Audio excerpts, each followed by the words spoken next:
pointing to a bit of a mixed open coming up this morning as we come off a bit of a tech-led sell-off on Monday. If you remember, the NASDAQ ended the session yesterday significantly lower, down more than 1%. The S&P also in negative territory to kick off the holiday shortened week, while the Dow did remain slightly higher. The U.S. 10-year Treasury yield ticking up significantly yesterday, back to 1.62. It was up 9 basis points after Jerome Powell got his re-nomination for a second term as Fed chair. So we'll watch some of the high growth stocks once again this morning, some of them already in negative territory.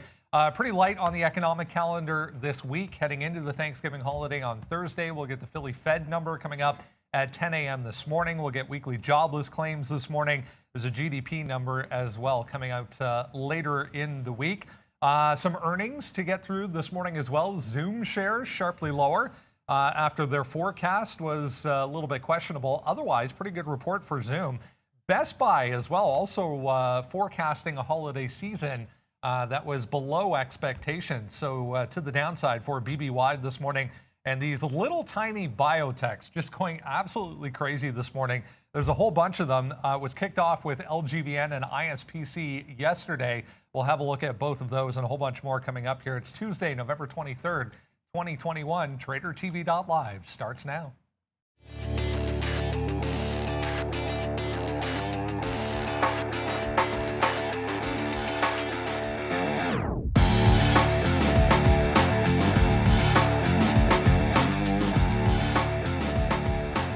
There we go. Look at how things stand at this point. Yeah, the NASDAQ, S&P, both in red at this point. The Dow slightly higher. Bit of a exactly where we left off yesterday almost, but overall pretty flat start. TSX futures here in Toronto pretty flat to start as well. Brazil's open and higher to kick things off. Finally, a bit of a bounce in cryptocurrencies. It's been a rough ride over the past few days. It was another 5% to the downside yesterday for Ethereum. So 2.5% higher. You can see 1% for Bitcoin to start things off. Back in positive territory. Neil is back in the chair this morning.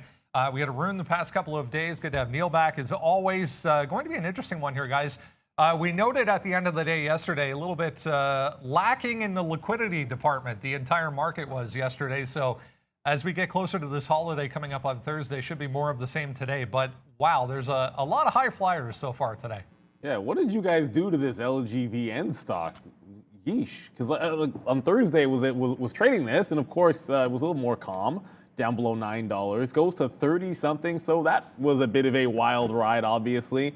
Yeah, there's a lot going on right now. We got a little bit of I guess we got some EV names because XPeng's going to be in play, and I guess Rivian's been moving around. But man, these pharma stocks are completely insane. So I'm looking across the board because there's a bunch of them here today that are going to be on watch.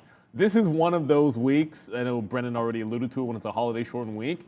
Sometimes the low float movers can move even more because there's just a little bit less liquidity in the markets, as you mentioned. So you got to expect that you can get more volatility. So, you know, I guess trade accordingly. Certainly you can open up your stops, have bigger target areas for sure, and then anticipate more slippage. All kinds of things that we'll be talking about here, but it's good to be back. Definitely excited for it. It was a great weekend celebrating the anniversary, and then my Bills had to go spoil it. So yeah, your Bills are actually. And oh my goodness, Michigan State. The Bills are like, why are the Bills such like a hot pile of garbage, man? Like, I don't know what is going on. We're already long XPEV right here. Brendan started the show with a couple. Yeah, I know. I know the Palantir CEO. Let's slow down on that. I see him there on CNBC. The guy's absolute maniac. Hopefully he says something nice about that stock. Okay, so XPEV again on a decent report. Obviously, I think it's pretty good. EV name, nicely done. It's on the sticky note. It's the first trade we've taken off the sticky note today. Long 49.50. We punched through the 50s. We got 57. So right now we're long. I mean, you know, up to 50, I think gets tested today. So this should be a 50-cent winner at some point. We'll look to take a little bit out right now, very, very soon.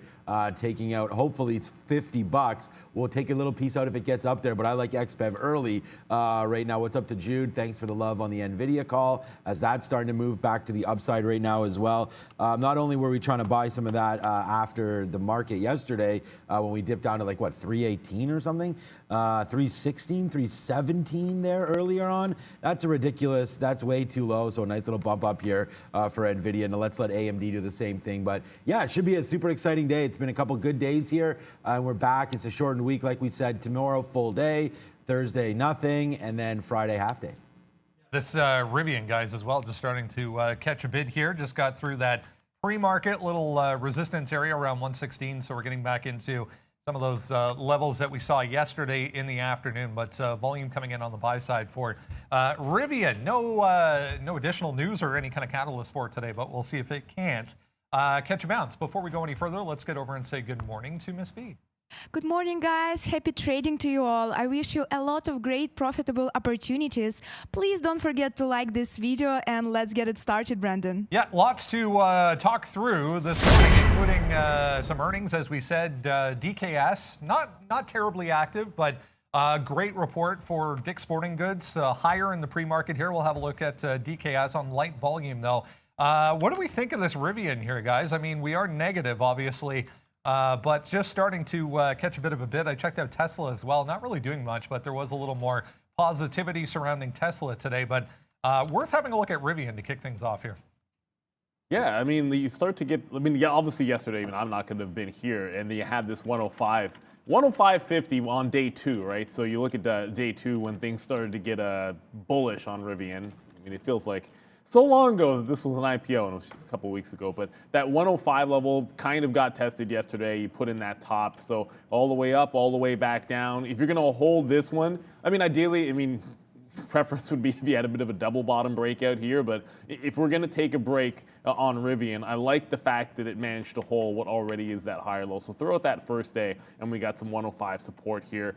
I didn't like the break in the pre-market because volume, the 116 you were talking about there, Brendan, volume not really there. It's obviously volume's in these other slow float biopharm names this morning and some of the retailers. That's where I've been able to see it, but I didn't see enough for a break at that 116. I'd definitely be looking on any kind of a dip to buy in front of that 105, 106. And then 119 looks like from yesterday's action, 119, 120 is going to be a resistance level. This does feel like a stock that is begging to consolidate and then get at least a little bit back to the upside. But I know people are a little bit skittish about the markets here today, but it certainly felt a lot weaker an hour ago than it does right now.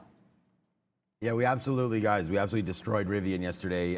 We were short up here, 125. And then we got out at 112 or 111 something. So we took a $13 winner on this name yesterday. I don't know if we'll be able to do that again, but it's not on my sticky note here today. And yesterday I just liked this 120 level. We had some resistance there and some support that bounced around. So we just absolutely destroyed that yesterday. Had this whole free fall all the way down. We missed this bottom, but yeah, we're kind of just chilling out again. I think if Rivian can hold this 114, that would be a great sign. And so I think 114 would be a good long here for RIVN. I don't know. We'll see. The name I looked at in the EV space was going to be Lucid because we were near that $50 mark. And I was actually looking to go long near this $50 mark. Unfortunately, we have come through. What I wrote on here was just watch. All I wrote was to watch the 50 level. So it came down and it actually bounced off of it. That would have been an absolutely great long down there. Now you're at 51.40. So let's see if Lucid also does do some back testing back down here near 50. Like I said, yesterday was a fantastic day for some of these names. Just to be able to go short early was great. And then, in the end of the day, this is the one thing about these names. They actually held up pretty good. I know you can see a 52 drop to 50.50, but we saw the NASDAQ get absolutely pummeled end of day yesterday. And some of these names held up pretty good. Let me just double check to make sure that theory is right with Rivian. Yeah, Rivian actually in the last hour goes upside and then just starts to fall there's about what is that, about $3 there between 5.10 and 5.20, and then we kind of settled down and then actually ramped up into the close. So I like some of these EV names, and that's why we are already long XPEV right here on the New York. We're already long this name, and this is already in the money 10 cents. Hopefully it goes up a little bit higher than that as we're waiting here at 49.90. Report for XPeng beating right across the board. Deliveries, both the EPS revenue numbers were pretty good. It's interesting just watching. There's this KTTA, there's APVO, Aptivo with actual news, KTTA not, but money coming out of KTTA and into APVO. But just be careful here with APVO, guys. 4 million free float on APVO. So, I mean, this thing's already turned through its entire float already, 31 million on the market cap for APVO. There was some positive preliminary data on one of its studies that came out there at about 8:30. Wanted to mention some of the retailers coming off a very strong week last week for earnings. In the retail group, we get ANF, we get this one, URBN, and we get DKS this morning. I mean, the report for DIX was great right across the board, but it's trading lower. URBN to the downside, ANF to the downside as well. Yeah, I mean, everyone's concerned about the guidance. Everyone's concerned about, I guess, wave whatever. I don't know what wave we're on at this particular point, but I guess COVID coming back and rearing its ugly head. There were those numbers you were talking about this morning when I sat back down, Brendan, about the actual total number of deaths in the U.S.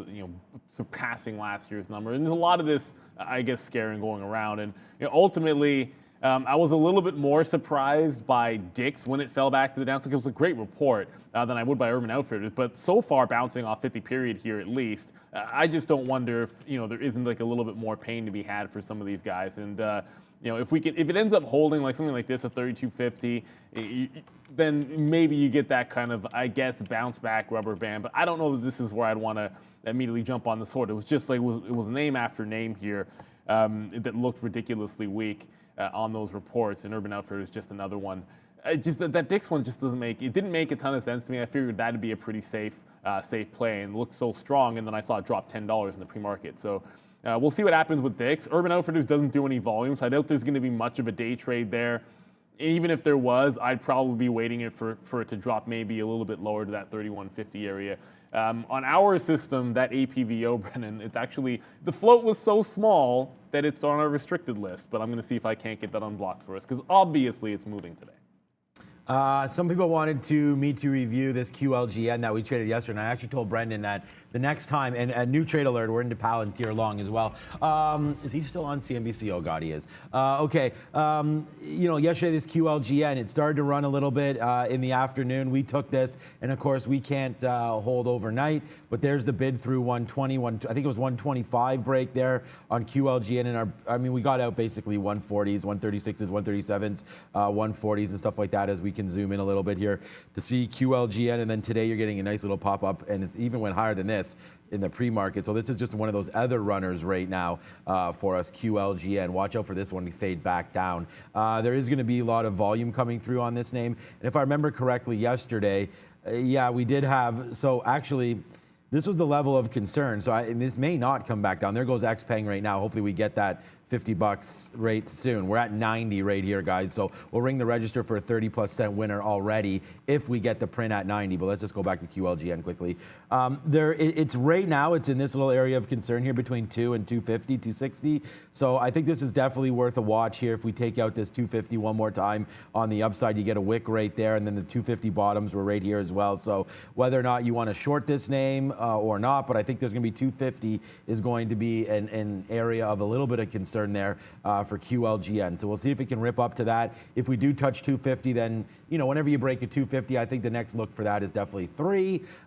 So that's not rocket science. So let's wait to see what happens here. QLGN, I think, takes out that 250 level today, or at least sees it again. Whether or not it takes it out or not, we'll see how the volume is into that level, but then you get to 3. So I like QLGN here, and we'll be waiting as I'm on the offer right now trying to get this 90 here. Maybe I'll just cross the spread and take an 89. Let's see what happens with XPEV.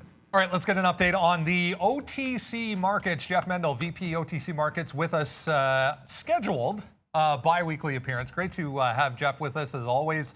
It's been a little bit slower this week, Jeff, obviously, as we've been discussing heading into the Thanksgiving holiday. Still some symbols, though, doing significant volume on the OTC markets. What have you been watching the past couple of days?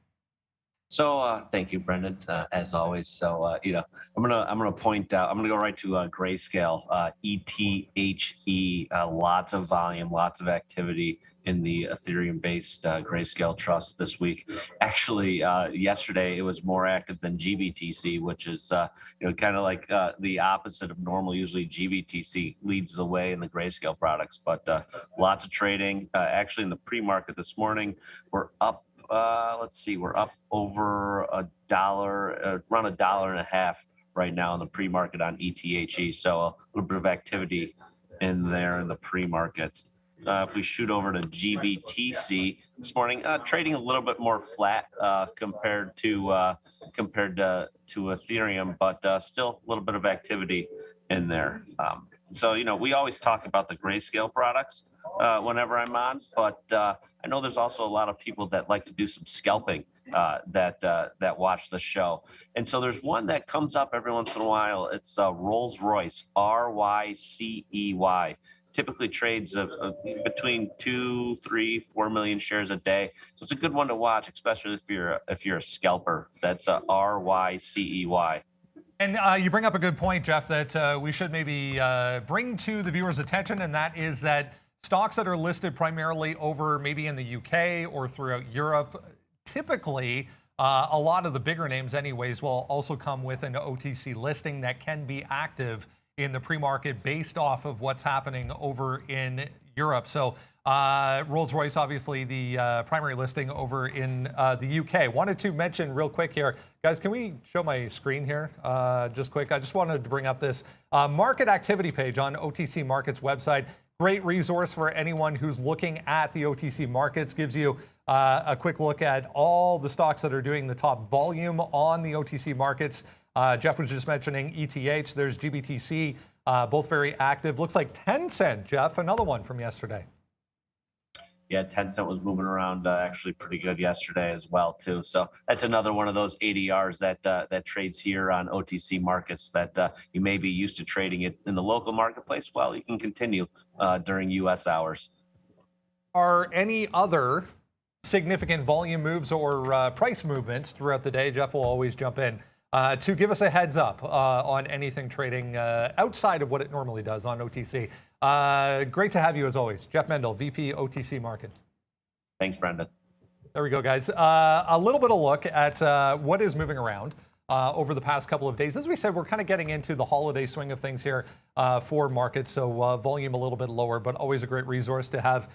Jeff Mendel, VP OTC Markets. As far as trading some of these crypto names, guys, it's been a very volatile past couple of days. We saw another 5% to the downside for Ethereum yesterday. We are bouncing back a little bit this morning. Both GBTC, ETH, HE, good resources to watch. Yeah, we're still down. Here, Ethereum down 2.6% in 24 hours. I don't know if Jeff's going to be right on Ethereum printing, the ETHE printing up today, but we'll see where it does open up. Well, I mean, he sees the pre-market prints, we don't. So that's that. The last one I was buying, obviously, I talked about Solana. I bought that at $1.94. I wish that was last year. $194 right there, now at $213. People asking, I've sold some Shiba Inu on that last break back down through 5. I'm interested in Litecoin because they've been going a little crazy lately and now back down to 212. For me, the big guy that I'm invested in, and it's only because I actually hold more Ethereum than I do Cardano. Bitcoin is one of the lowest holdings for myself. It's like I own more Solana and Matic and all that, and even more, I don't know more Ripple, but than Bitcoin. And the thing about it is Cardano is just rifled up because we were talking about this name this time last year in the teens as far as pennies is concerned. That ripped up to $3.04. So that's why I'm overweighted on Cardano right now. And some people asking where my bid is, 168. So I'm waiting to get some more down there if that does happen. I'm also trading this 3 times long bull on Cardano as well. So yeah, lots happening in the crypto space, man. I think it's going to continue to hold. I mean, Ethereum one more time, trying to hold that 4,000. Looks like that's going to be pretty solid. I told you guys I bought some on Friday there at this $4,000 level. It went to like 43, 44. Doesn't matter. I'm in this for a long haul.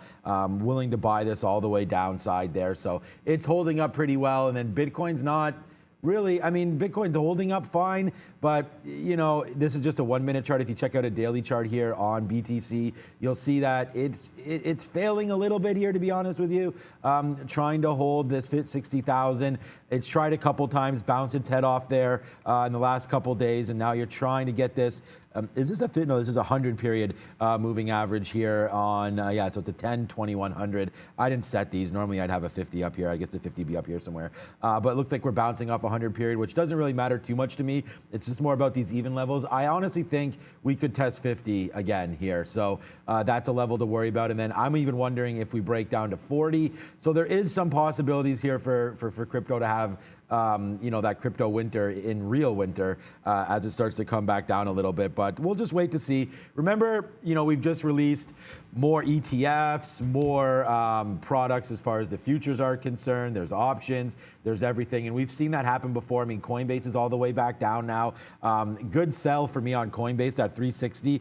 I was like a little bit nervous there because remember I said, oh, I wasn't able to buy back in at 305.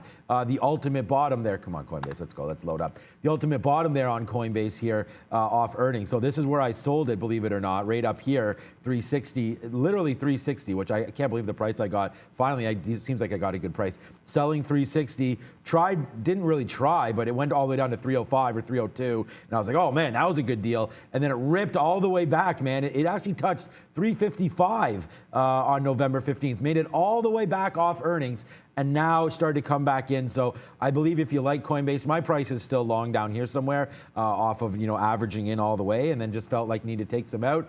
I think you're getting close to a position here about 300 or so on Coinbase that could be bought as well. So Coinbase, I think you can buy that. I think you can buy the dips on Ethereum, and I'm holding out on Bitcoin.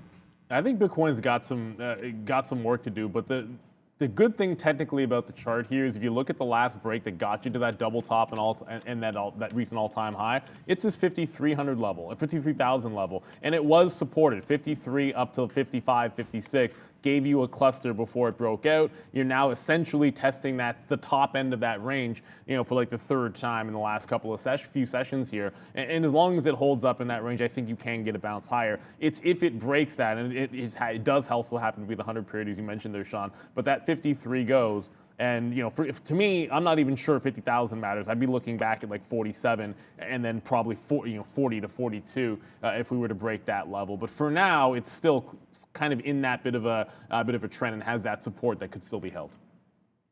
All right, let's get some upgrades and downgrades for you this morning, guys. AbbVie, yeah, interesting. Not really doing a lot of volume, but to the upside so far this morning. Micron on here seems to be the latest runner in the semiconductor space. There's Zoom. We'll talk about that. Agilent here, Alibaba with another price target decrease. It's soup season.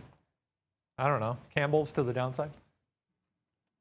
Yeah, Campbell's, right. what is there? AbbVie, yes, sir, AbbVie. AbbVie's another one of those names that, you know, we were buying up like hand over fist after they bought up Biogen. Nice to see they got a nice little deal on the upgrade here back to 116. A great name. Micron has been hot fire as well, and this won't load. So, but I love AbbVie. They have a nice dividend. They're in the right space. I keep saying I don't own any pharma, and I keep forgetting that I do own AbbVie. They had some sort of a misstep right here.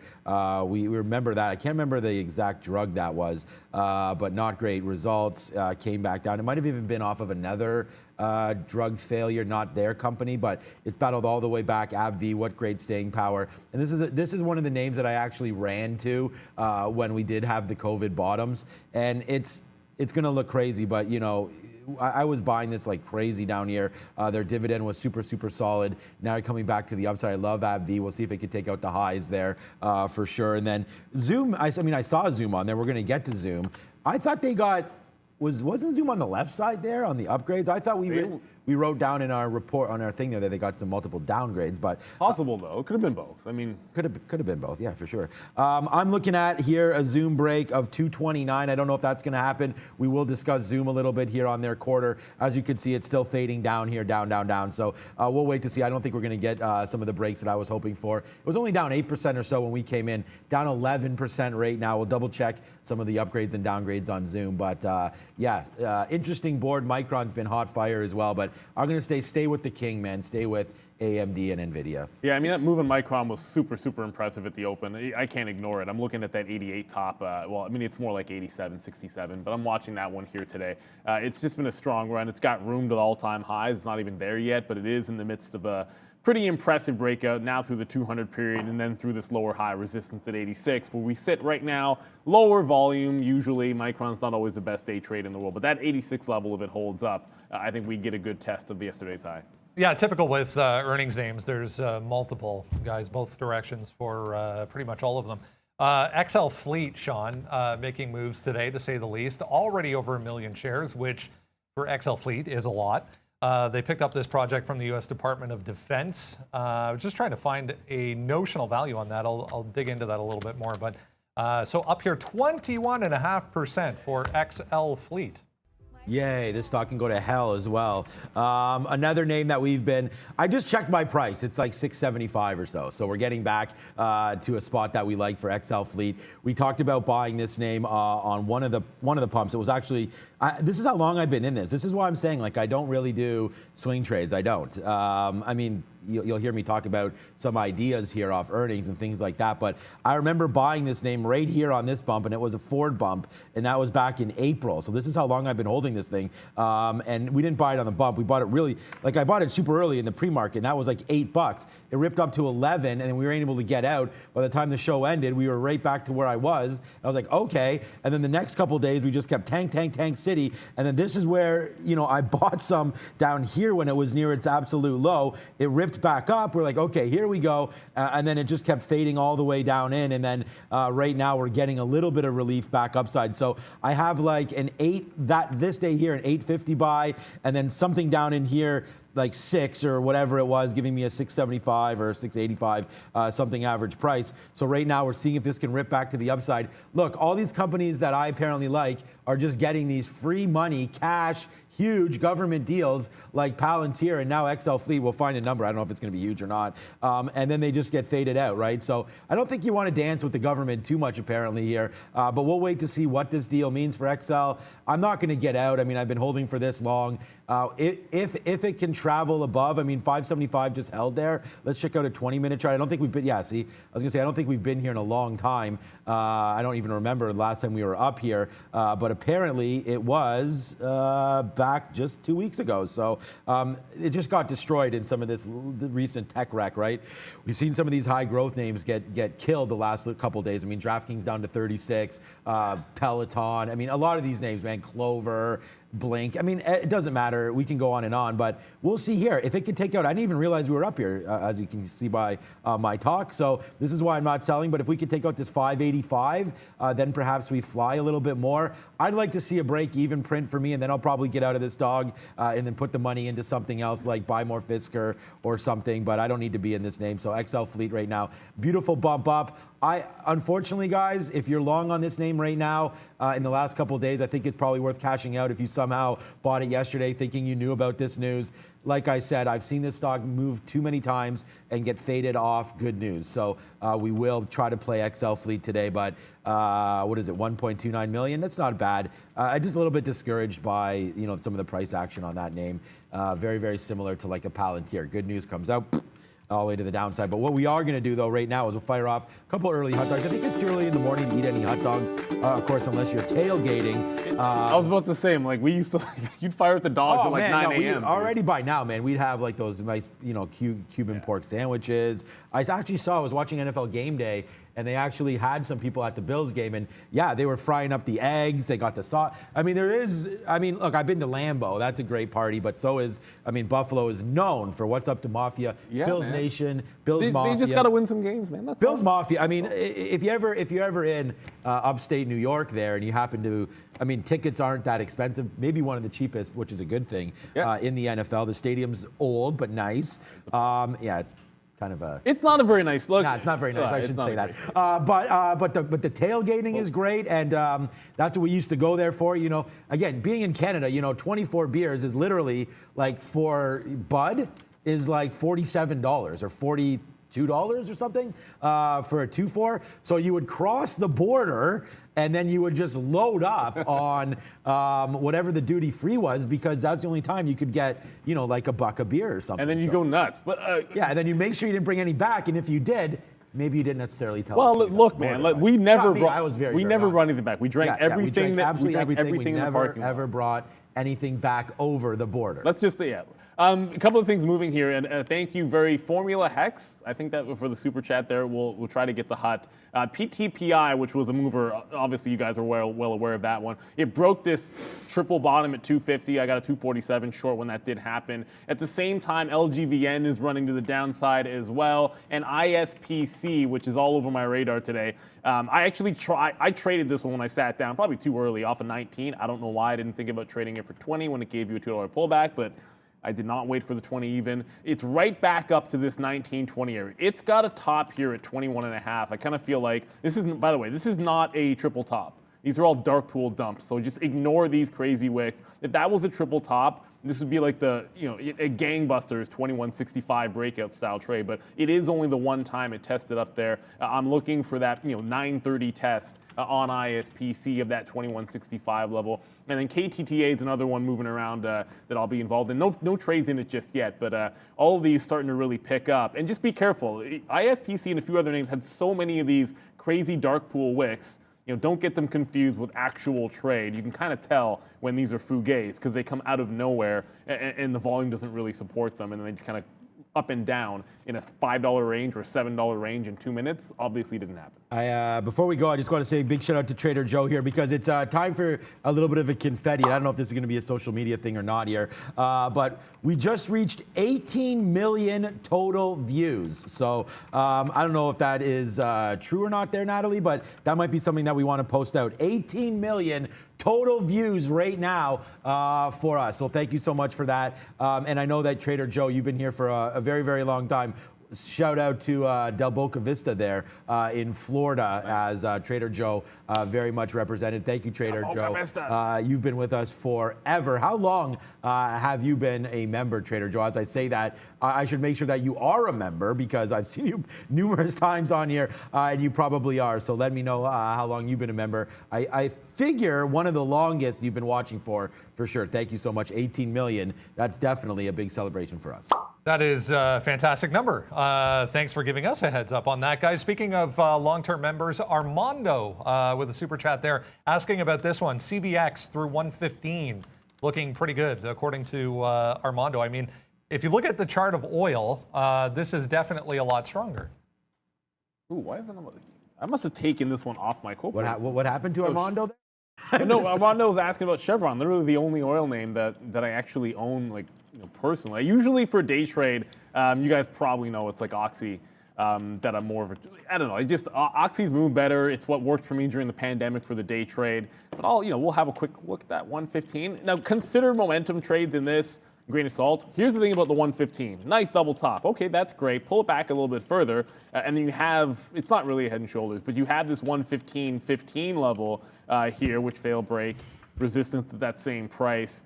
And to me, that's usually the issue with the breakout. The other side is make sure you're tracking spot prices as you do that. If you take a 115 break and you're scalping to 115.5 or 116 even, the risk reward is pretty skewed there. I mean, you're not necessarily wrong till 114. So you're talking about $1.50 worth of risk. You're having to chew through that 115. So if I was taking it, I'd say smaller size, maybe let it break that 115. If it rejects here, allow yourself the room for a dip buy if you remain bullish on the name, just because you're basically punching long into some resistance immediately. I love the stock, don't get me wrong. I mean, if you're going to pick one, they seem to at least be saying the right things when it comes to finding the way, I suppose, and then trying to get some of that, I guess goodwill money, for lack of a better word there. But certainly they're going to move with oil prices, which we know. There's some push to start to curb them with releasing strategic reserve, which I tend to think is usually a waste of time, and again, I'm not the expert there. So Chevron is a name I like in the long term. It's a decent breakout trade, don't get me wrong. Just when I look at that, I'd have some caution with that 115.5 and that 116 level just above it there.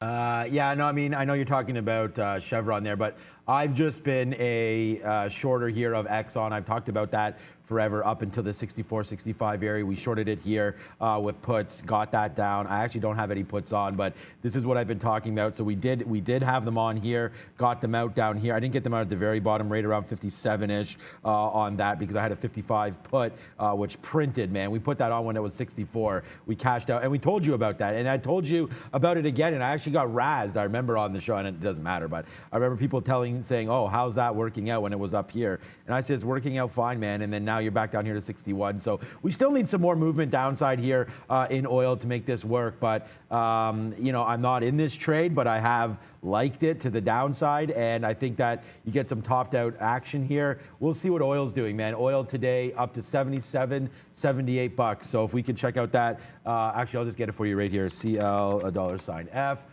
This is just on e-signals. I can just get it quicker than I can on our platform. This is what you're looking at with oil right now. You've had a big, beautiful top there at 85 bucks. We'll see if it holds. I mean, it's literally 85, almost to the dollar there. We've crossed over the 50 period. That's a dangerous spot for me. For anybody that's long, I feel like you could break down, and then we'll see if this $62 holds for oil. I know that's far away, but you know, I think sometimes it trades a little different. You would think, okay, winter's coming, therefore, you know, oil and gas and all that should be going up because usage will be higher. But I'm noticing right now that obviously at the pumps, prices have come down a little bit here. I hope they've come down where you are. And I just wonder if that ramp up there, obviously there was a big run on almost every asset class in the last couple months. And there goes oil making a top at 85 bucks. Let's see what OPEC and all that has to say coming into these winter months. But I think oil's on the down push here, especially we've seen Joe Biden sign that EV and infrastructure talk there. So we'll see where they go. But for me, XOM's a sell, and Neil talked about Chevron, so that's good. Yeah, he just released more from the reserves this morning as well, more oil. Arun's waiting patiently, so let's get his take on what to know today, Arun, for the futures. What are we looking at? Well, I mean, this market's been on quite the ride. We saw it yesterday, pretty much all day yesterday, with a nice little 30, 40 point move to the upside, then a nice little crash mid-morning, and then we kind of climbed back up into the 47.30 area, and then it wasn't nice though. That was an aggressive crash towards the end there. The programs came in, it was an aggressive push. We pretty much went from 47.30 to all the way down to 46.80, 50 point move in about, I want to say, what is it, about half an hour, less than half an hour actually. So here we are kind of opening things up a little bit. This is good for a holiday shortened weekend. This kind of volatility kind of provides some insight on how this may trade for today, because volume will fall off as we get closer to Thursday. So if you're going to try to make some money on an active and aggressive market, this is probably one of those days where you can try to scrape something out. And then, you know, once volume's gone, right? People do take time off ahead of the holidays, so be aware of that. What I've got for levels is 4,700, just north of 4,700. So it's gonna be, I'm gonna call it a soft level. If we get up there and trade above there, then I think that level's broken. For now though, once we get above 46.85, I'm looking for potential shorts here between 46.85 and 4,700. Obviously 4,700 goes, that trade's no longer good. 47.40 is a top end level I've got. Obviously, that's a high from yesterday. That's held well. But I think the area there, though, is going to be from 47.25 going on up, because we saw it multiple times yesterday. There's a decent chunk of volume sitting between 47.25 and pretty much 47.30, and then the highs right there. So we'll just push it all the way up to 47.40. And then the bottom overnight lows, just below the overnight lows, I'm going to use 46.50 as the bottom end. So for longs, I'm going to be hesitant to jump on longs. If this market were to come down, I would need this market to come down, slow down, trade through, and then bounce up. I'm not going to kind of step in on the first flush down. I'd rather be on the short side on a move off the top. But again, we need to get above 46.85, and again, it needs to get up there and kind of slow down a little bit. Both these trades need to slow down, but more so for the long, because that's going to be aggressive to the downside if we were to go. So I'd rather wait for this market to slow down either side, whether the short above 46.85, yeah. And if we were to get through 46.60 and we slow down there and kind of rotate it over, I think there's a long there as well. So 3 levels for you guys: 46.50, 4700, and 47.40. Great stuff. Thanks, Arun. We'll check back in again tomorrow. Let's get a quick ARC update here, guys. Kathy Wood, very busy on that sell-off you just heard Arun talking about there late in the day yesterday. So it looks like she picked up more Robinhood, more Palantir, And this Butterfly Network, BFLY, a new one on the list as far as I can remember. Selling on the sell side, FB, Tesla, PayPal, she sold more of, and Open Door, and more, looks like Zillow as well, going out. So Palantir, Hood, and this BFLY coming in. A few more going out as well, guys. I mean, we already know the playbook for her, Yeah. right? And that is that go in, find beat down names, and then try to actively manage the position. I guess hope for a bump up. Like, why the hell would you buy Robinhood? I mean, like this stock just goes against everything that I was taught in school about investing, which was absolutely nothing, by the way. And you know, like down to 27.50, like. I don't know. I mean, we cracked IPO levels of 36 that day, or 35.50, whatever the 35 maybe the IPO price was when that happened. Man, we've just been cascading all the way to the downside. I'm wondering what the catalyst for her would be here on Robinhood. I mean, I know that. It's beat down too far. Maybe that's the catalyst here for Robinhood, and she's doing the same thing on Palantir. I can show you. I mean, obviously, I know about Palantir because we've sat here and watched this thing fall down. But Palantir, a very, very similar chart. You know, again, Palantir actually had good earnings. Robinhood did not. So the drop is not as dramatic on this. We may have found a bottom here on Palantir, so I can actually understand that. I think this is a great opportunity to go in and find companies that actually had great reports but have gotten hit in this last little downturn. For me, and again, I know I always talk about this name, but out of all of those, what was it? It was Palantir, Robinhood, And this Butterfly. and Butterfly, which I don't know much about. So, yeah, BFLY. I think there was another bigger name on there. No, it wasn't Roku or Twitter. We know that she was Well, buying. she sold some Facebook, which Well, I mean, whatever. I mean, those stocks, like, again, if you're going to be an active manager, I think you sell I can understand. Yeah, I can understand like that side of it. Butterfly is look, it's basically the same chart. Although the difference between Butterfly and Robinhood at least is a higher low. Like a wipeout bottom and a higher low. So there's some idea that if it bases out here 7, you know, technically it actually could be a little bit of a something here. But like you said there, Sean, and it is what it is. Like if you like something, then why wouldn't you buy it when it's on sale? Like that. I suppose that's where the Robinhood. Yeah, I do like. I see you there, Jude. What up, Jude? I hope all is well, of course, as Jude. And guys, Trader formerly, if you're joining us for the first time, Trader formerly known as Jude Fernando definitely has some good ideas on our chat as well. I did pick up some T-Doc yesterday. Obviously, it's been falling down. It's at 108 right now, and this is just one of those other names that just continues like bang, like. You know, what the hell? We first bought this thing down here at 132 or 33. It ripped up to 156. Should have got out, but whatever. I had blue skies, right? I thought we were going to be cruising. We took out this 50-period moving average. Earnings came, and then it was like one more time we say what's up to Lucas and Rob, and T-Doc is hold my beer because we are retesting some new lows here on this name, and I wish Teladoc would get going. I don't know where the bottoms are. I've stopped buying a lot of these names, man. I'm also in another Kathy Woods loved name, which was UiPath, and this was I think at 52 or 53 when we bought it. It's down to 48. These aren't major moves. Like, let's go, come on. These aren't major moves in these names, which is why I believe she's in there buying them. You know, like again, we bought it again on this kind of break here of the 50-period moving average, long at 52, 53, ripped up to 60, and I didn't take it out. So what the hell? I'm not going to be worried about it as we retest some of these bottoms. But some of these high-flying names, man, people are messaging me right now. What about C3AI? Yeah.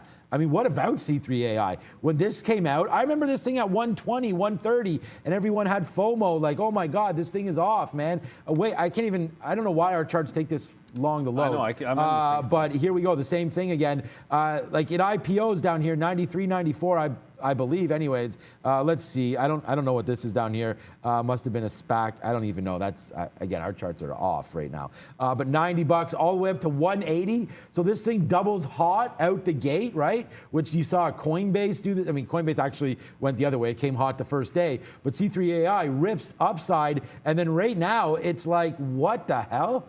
So, I mean, I don't know about some of these names, man. If I was going to invest with Kathy Wood, I think I would just buy ARK. Like, I think I would just buy the ETF right now instead of trying to like nibble in all these names, because I'm telling you, man, she's down a hell of a lot in the last little while if you picked these individual names that we keep on hearing about. But she does have the winners as well, which is why I'm saying, you know, you do got to sort of play both sides, get into her book, and you could do that by holding ARK-K. And also understand that she's in it for the long term, right? Like, she actively manages, but she's not trying to win today to tomorrow, today to next week. That's just not the thesis behind what she does. By the way, just this ISPC, by the way, over and over again, this is legit down here at $17. There's someone pointing out in the chat there that there's just a heck of a lot on the support level at this 17 even. I know it broke it one time here since 7 o'clock, but you know, it does feel like this is the monster support. We're going to get that bounce to in the high of the day. So if we do get a failure, like a pump,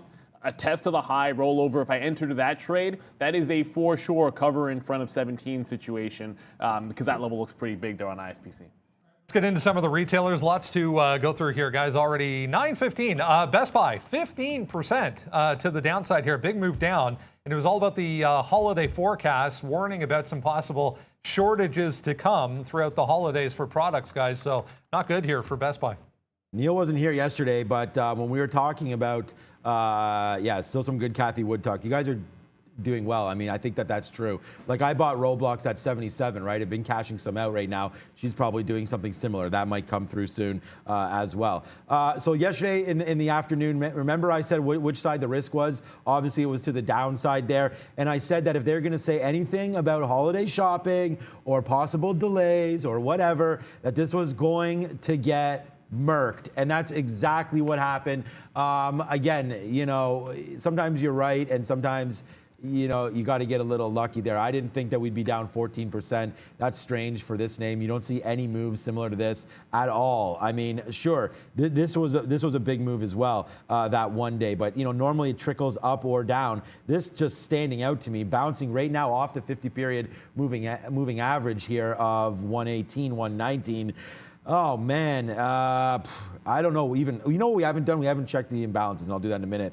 I honestly, I don't have too much of an opinion on this one. It's down too far. I didn't think we'd be down here. 117, I mean, sure, we could trade any pops that happened to the upside here. Just reading through, the report was fine, man. Earnings per share, 208 versus 191. Check. That's a good one. 191, a billion, same numbers. 11.91 billion versus 11.58 billion. So they actually had higher revenues as well. So they're beating all over the place, but it looks like it's just the guide that's going to hurt here. So we'll slap a big ass fail on this name, and we'll see where it goes from here. Just a quick check. I don't know. You'll probably have some levels, but I'm just checking because it's a New York name, right? So maybe it's on here, and I don't see it unless I don't see anything properly. XL Fleet still on here. What's that doing? See, XL Fleet, what a surprise. 575 when that news came out, back down to 530. Like, good job there, XL Fleet.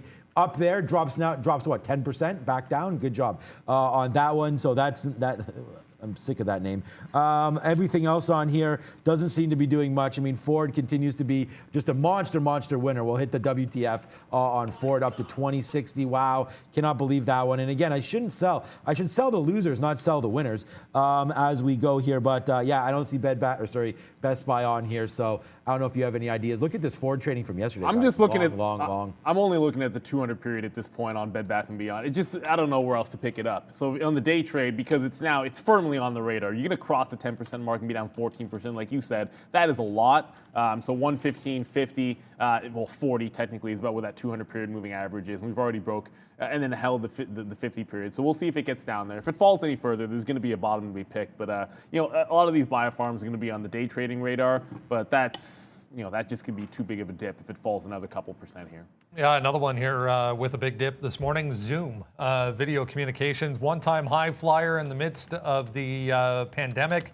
Yeah, this not good as well for Zoom. Again, it wasn't the numbers that disappointed. It was the forecast that was a little bit light. So 215 trying to hold here. We're at recent lows on the daily chart here, guys, for Zoom. Well, I mean, there's a lot of levels that are starting to come into play in the daily chart. I kind of wrote down a few here, 182, 196. Those are the two if things get out of hand type of levels to that downside. So that means that like 200 would have to break that point. And let's be real. If we get to 200 today, we're probably going to try and defend a 200 level. On the daily, back up here, 230 is sort of your bracket, which presents you with a wide range. We're essentially smack dab in the middle between 200 and that previous support at 230, which to me is a bit of a dangerous area to be playing if you want to be day trading. I think if you remain negative on the stock, you probably are waiting for like a 220, 225 to pop into the short side of the trade. It cuts both ways, man. With cases to the upside here, you tend to think that, okay, well, Zoom probably had a decent numbers, and everyone's expecting there to be some slowdown in growth. I don't think that should have been a surprise to anybody. And you kind of think that, okay, well, if we're going to in that second wave, maybe then Zoom is going to be able to do well here and catch a little bit of a bottom, which they've been unable to do. I don't think I'm making that bet till you get to the $200 level. But again, that's just me. I was looking at dip buys, and it's just I kind of like where Best Buy is in front of that 115 more than I like anything on Zoom till about 200. We just take another bid here on XPEV as it's fallen down a little bit here. So we take 32 cents on that name, and then we get back into the long right now on that. So we'll wait to see where we go. We do have an average price on this. Just looking back a little bit further, 48. Like if we get back down here, that's going to be a problem. So I think we'll average into about a 48 here. So if it does continue to fall down, XPeng, that's the play right now for me, taking it back in around 48. I mean, we're long right now at 49.30. So if we can get it back up here to 49.80, like just basically where we got out again, we'll do that. I still think we break 50, man. And good report for XPeng. That's a New York name. Hold on a second here. Why did I not see that on here? I mean, they reported. I think it's just going to be light here.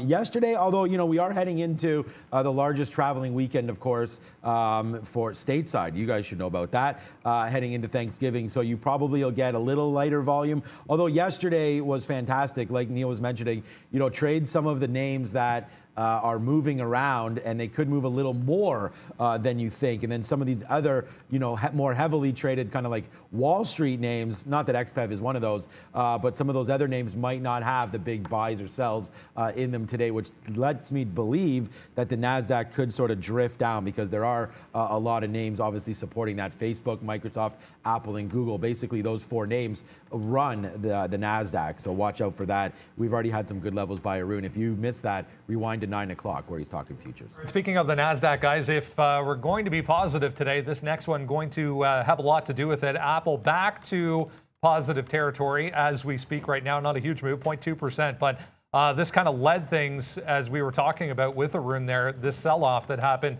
late in the day yesterday. Apple was among the leaders to the downside. Trying to bounce here, guys. It's going to be important for Apple to be positive today if the market's going to be.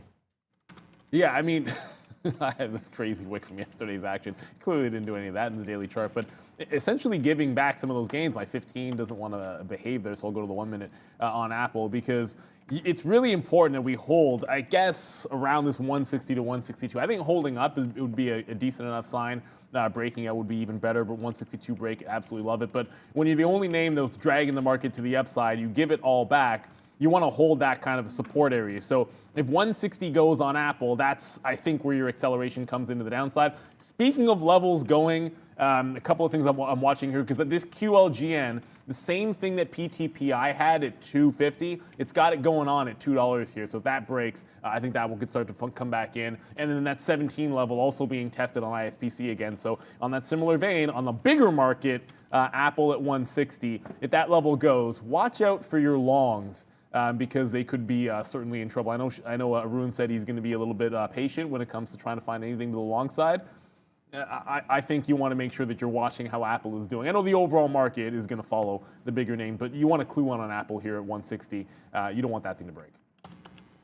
Yeah, no, and we talked about Apple. I had Apple here on the list here, looking at that 161.50 for Apple today. How much time is left? It's only 6-7 minutes right now. We're at 161.50 right now. Damn it.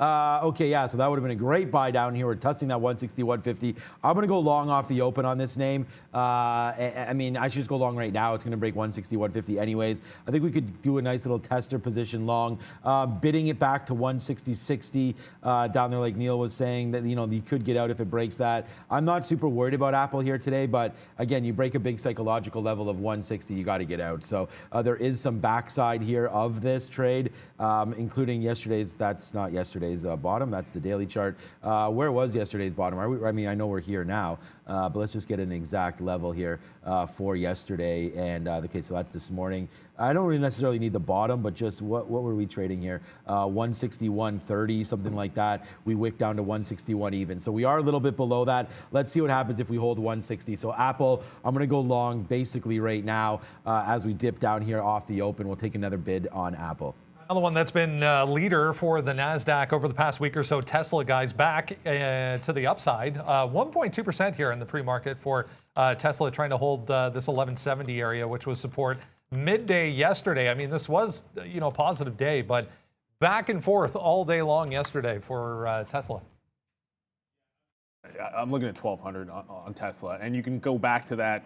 I guess the bottom for this morning at 1150 and keep it relatively simple there. But I think 1200 is going to be your resistance point. There was QLGN just broke. I do believe it must be. Is it short sell restricted? SSR. Which one? Anyways, that QLGN just broke that $2. So I'm going to look to get short on that name there. I got to check to see if it's SSR. I can't imagine why it would be. Well, it would be SSR because we have no short. Dropped 10%. We have no locates. That's why. Yeah, it hasn't dropped 10% in the open market yet. That's so I should have checked for short. We'll wait on that one. Yeah, that's a name that we went long yesterday. QLGN. You guys remember that one? We went long in the PM there. This is still Apple chart, so nice, good job there. But we went long here and now my trades aren't showing up. But that 125 break, we took that and exited them out around 137, 138, and then now today you're getting a nice bump up to 2. Looks like it's going to break down 2. This is not like that Longeveron like yesterday. You know, this is only a $2 name, so I don't think this is going to go as crazy as LGV ended yesterday. This was an absolutely insane stock that Arun and I were just like getting beat down on yesterday as we went long, we went short. Oh, there we go. Like, actually, it's not too beat down. This is not too bad. It was more this at 3 o'clock that happened where it went like halted up, halted down, basically right there, and we wound up having both of those prints. Other than that, a couple shorts. I mean, I guess it wasn't that bad as it could have been. And then our last short, we took some cash and then got some out, but it did pop all the way to 38 there yesterday. Longeveron, wow, we'll look to see if that's going to be another play here today. A few little ones. Bottom end of the list this morning, this is one of them. PTPI was a lot higher. This actually traded up here this morning around $4. This level here, there's an area that's 280 to 3, which is about here on this chart for intraday. So this actually already broke down through the bottom end of this range. So I'm already working out of this in front of 2 simply because I don't trust these things with teeny tiny floats to the downside. So we'll see what happens at 2. If this does hold 3, we probably go lower. If it gets back above 3, this could be another one that could be in for a wild ride today, guys. Yeah, speaking of wild rides, KTTA looks like it's probably in for one, and I just checked. We don't have that one. We don't even have available pay for shorts on KTTA. It's only going long if we want to, and you might want to. Just given what it looked like it's doing right now, it already pulled back into 425 here and double top, sort of a double top at 650. But it lends itself right now with only 3 minutes to go. It's going to test this lower high here at 580, and then potentially look to break back out into this high, and we'll see what happens with it. Obviously, not a lot of levels on the daily chart, guys. So tread very lightly because, as we've said, a lot of these names, because of the holiday week, are going to have lower liquidity, and the lower the liquidity, the more dangerous they get. ISPC looks like it broke again at 17 and then comes right back into that level. This one is definitely setting up for another test of this lower high here at 1950. I got OLGN and PTPI to the south side, and then I'm also looking at LGVN. I have a bid on Bed Bath. I keep wanting to say Bed Bath & Beyond. I mean Best Buy. Yep. I have a bid on Best Buy if it tests that 115.5 area. But LGVN, I have not even. I mean, the missed opportunity when this broke $30 in the pre-market. I kind of feel like chasing it would have been nonsensical, but it's been right the entire way down. So I don't really have much of a trade unless this gets to like 27, 27.5. And then as far as bottom picking goes, I mean, I'd be looking at like 19, somewhere around that breakout from earlier on. Yesterday in the afternoon when you guys would have been trading it, somewhere around that 20 or this 17. That's where I'd be trying to bottom pick it. So it's too far away from any levels for me to dig into that particular name. So LGVN, it's on the radar, but it seems like it's already gone. The Indian government's going to ban all cryptocurrencies, so basically just go long on that because it's supposed to be decentralized. So if the governments are going to ban them, I don't see that that's going to be that big of a problem, but we're going to wait to see. We've seen the Chinese government come out and say negative things, obviously, about this, and it doesn't seem like it's doing too much here.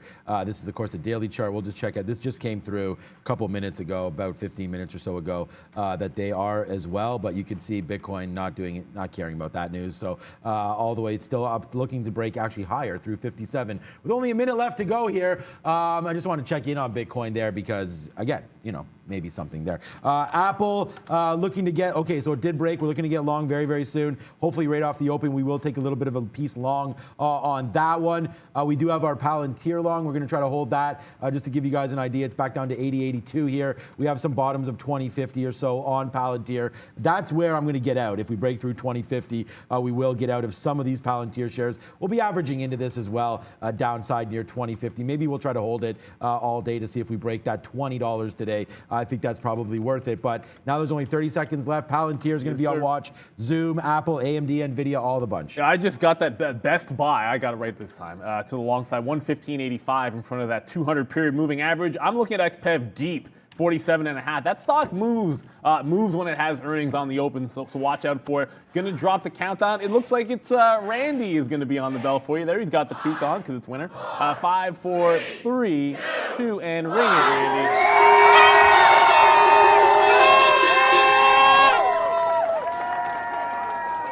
I can't really condone I that. could barely even. Okay, so Both my Lucid now down 51.50 or so, starting to run now. $50. We'll see where it goes from here. 50.51, trying to make a move down. Watch out for Lucid if we get back near that $50 mark. That's a spot that I like. So, yeah, I'm still recovering from that one. Anyways, QLGN just retest to the upside here above that $2 range. Already a quick little scalp there. Crap, I'm on the wrong page for my graphics because the room was using it and I forgot to adjust it. So I got that thing for you on Best Buy, load, there we go.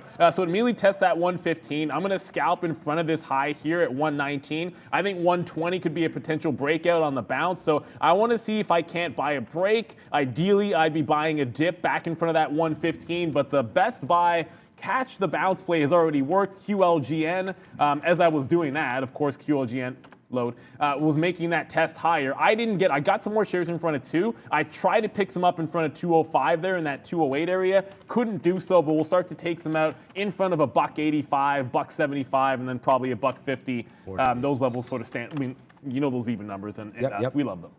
Are we ready for Brendan, I thought maybe? What? Is already halted. 231 now on the percent. Just broke 7 there. Huge volume came in on the halt to the upside for KTTA. Yeah, And ISPC is also halted to the up. Like, oh man, I guess I should have been more prepared for immediate halts on these stocks given this week. But yeah, you already have an ISPC halt at 1850. XPEV just, whoa. Already? How am I already long that dip buy? I was way down there. Yeah. XPEV getting cracked a little bit here. We just we'll wait to see where we go on this one. XPEV right now, maybe it just made a bottom, so we'll see about a crack back through 48 right now. Starting to get some volume as now we're open. It looks like on XPEV, starting to create. We'll see if it can break back 48. There's that. I mean, the bottom was 48 there, so we'll see about getting a little bit longer as we go back through. We missed that as we go back through 48 right now. Boom. Probably just got cracked out a little bit on XPEV, guys. Yeah, I'll definitely be okay with that one. I didn't think that would come so quickly, but anyways, got the dip buy in XPEV because it moves around off the open. That's what it does. I took some out in front of what was a pre-market low there at 48.33. Always going to do that in a wipeout bottom, and then look for a test back to this 49 area on this name. And then that QLGN, I did take some more shares out there. I'm going to be actively watching that ISPC when it does reopen. The other name, which I kind of feel like has fallen out of favor, and I don't want to ignore it. Rivian. Load Rivian. Rivian flushes off of the open, so it, again, is another one trying to catch a bid. I didn't like the breakout on this name, and 105 was that level that we'd look to hold up for support. So if Rivian gets down to a 105, 106, I think that's the only place I want to dip by. But once again, another I guess, short day for Rivian, guys. We'll be open up in ISPC in a couple of minutes. That PTPI is the other one that I am sitting in here. I haven't been able to add any shares to it just yet, but it got down to $2. We're short at 250. If it retests 250, the thing you have to watch out for is, and again, I was going to put an offer in there, 10% moves are not big on a $2 stock, so watch out for halts on PTPI. Let's go, XPEG, man. Wow. I had to. I mean, as Neil was talking there, I was just silently just bidding. We took that 48 break, but then we say no, sirree, and take that right back to the upside as we give it a big thumb up right there for XPEG going to the upside right now. Yes, sir. $1 wins there on some of those trades. We went up at 49.40 there. We actually got some out there. So, yeah, what was a very upsetting trade for me puts me right back into the money. Yeah, QLGN, I think you're on that, right? People are asking about QLGN. Yeah, Neil's already on that name. So Apple, there it goes, man. We tried it twice. It did actually go for us in the money nicely there, but it does take that 160 out. As you can see what the NASDAQ is starting to do. It is starting to get cracked right now, big time to the downside. It's never a good thing when you see that action into the close yesterday, closing at bottom. So we'll wait to see what Apple does, trying to get back through 160. What's up, Beep? Big spike, similar move actually for this one, guys. DraftKings, big bounce off some support from yesterday. 36.5 back through 37 there on huge volume for DKNG. I was just about to say there's a big offer on, and I couldn't even tell what that. I just sold in front of 50 because that was insane. PTPI did get the reload in front of 250, and if you guys are asking about QLGN, it is absolutely flushing. I got the reload in front of 2. I wanted more at 05. Just got the bid in front of 175 as it continues to absolutely flush. But XPeng, and I've been burned by this stock before. Wow. Not waiting for a dip on these things. Yeah. Probably got out too early. It just cracked $50 even. But again, sometimes it has to wipe out. Probably got out too early. Look at, anybody It's that got insane. out. Anybody that got out of this got out way too early. But I'm just going to show some love for this because, again, man, it's all about the sticky note. Thank you so much for all the love the sticky note's been getting the last couple of days, man. 500 retweets on Friday. Here it is. XPEV long. Get along. Beat all around. Guidance. Look, that's a star. That is a star beside that name right there. Thank you so much. We'll put this in the chat for you guys. And again, man, yesterday took us a while to get our daily goal, man. XPEV right now today, rocking and rolling. We'll put that in there. Good trade for me as we go Control V. Put that, cut and paste that one up to 50 and change. Now $2 in the money on this beautiful name. We'll see where it goes though from here. That is XPEV starting to just Merck upside right here. Merck is to the downside, so I don't know why I'm saying that again. Palantir, the opposite right now. We just take our last fill on Palantir. Like, this is what I mean, man. Like, what is XL Fleet's probably taking as well? Palantir right now, a bid. We're long at 20.55. Let's see what's happening. Go, XPEV, up to 50.80 one more time. So far, so good here today, man. The only struggle trade has been Palantir, then Apple was a small hit there. Let's get into some other names. Let's see what PayPal's doing as well. So ISPC halted up at 1850. It then reopened and instantly halted down at 1665. So suffice to say that the nonsense of some of these halts is definitely going to be continuing. We'll see what happens when it opens back up. That KTTA also, that was also another halt trade there. And it reopened and is actually looking strong. So this one looks like it could be another breakout here through the high of the day as long as it can hold up. There's no halt down for KTTA and actually holds the previous pre-market high at 655, which if you're playing for the dip buy, I think 655 is your price. It's got to, as I'm saying that, it's immediately testing through that level again. So I thought it would hold up. Best Buy still needs to break 120. We got the 116-ish long. We're still looking for a 120 break for that one to hold up here. But KTTA looking like it's trying to stay bullish. No halt down for that one. ISPC was ridiculous. Was that Brendan again? RLX Technologies, guys, starting to go here. Another pre-market mover. Big pop there through pre-market highs. 560 got taken out there. Huge volume for RLX. Like, what in the hell? $3 now in the money for XPEV, man. We talked about this early. This is why, like, I don't need to trade millions of names here as we go. Look at Palantir, guys, right back up. Like, again, take that hero Phil down there, man, defending those 2025s on Palantir. We talked about that getting out near that 21. We'll see yesterday's bottom. I mean, look at this. It comes right into yesterday's bottom and holds one more time. So again, you know, we'll try to just keep on trading some of these names. Palantir long 38.25. We were long on average about 47. So it's right back to the upside now. PLTR continues to rock and roll for us. No real targets for XPEV. This may just fade back in, man. I don't know. We're already out of the majority of this. This has been, not majority, I mean, we have like 5% left. This was a great idea. And I'll just keep, honestly, man, just keep patting ourselves on the back. We did get out there, but when you believe in it, man, like I took the shares one more time, crushed it all the way back to the upside. That little drop off there made no sense to me, so I'm glad that you guys are able to do that. On the other flip side, though, we should have, and thank you to Ms. V for throwing down the coffees right now. I don't know what the hell happened here. NVIDIA, like, where was I when this was happening? We were looking at the NASDAQ cracking, like as if that goes back down to 312. We talked about it. We didn't give any key levels on the sticky note, but we wanted to watch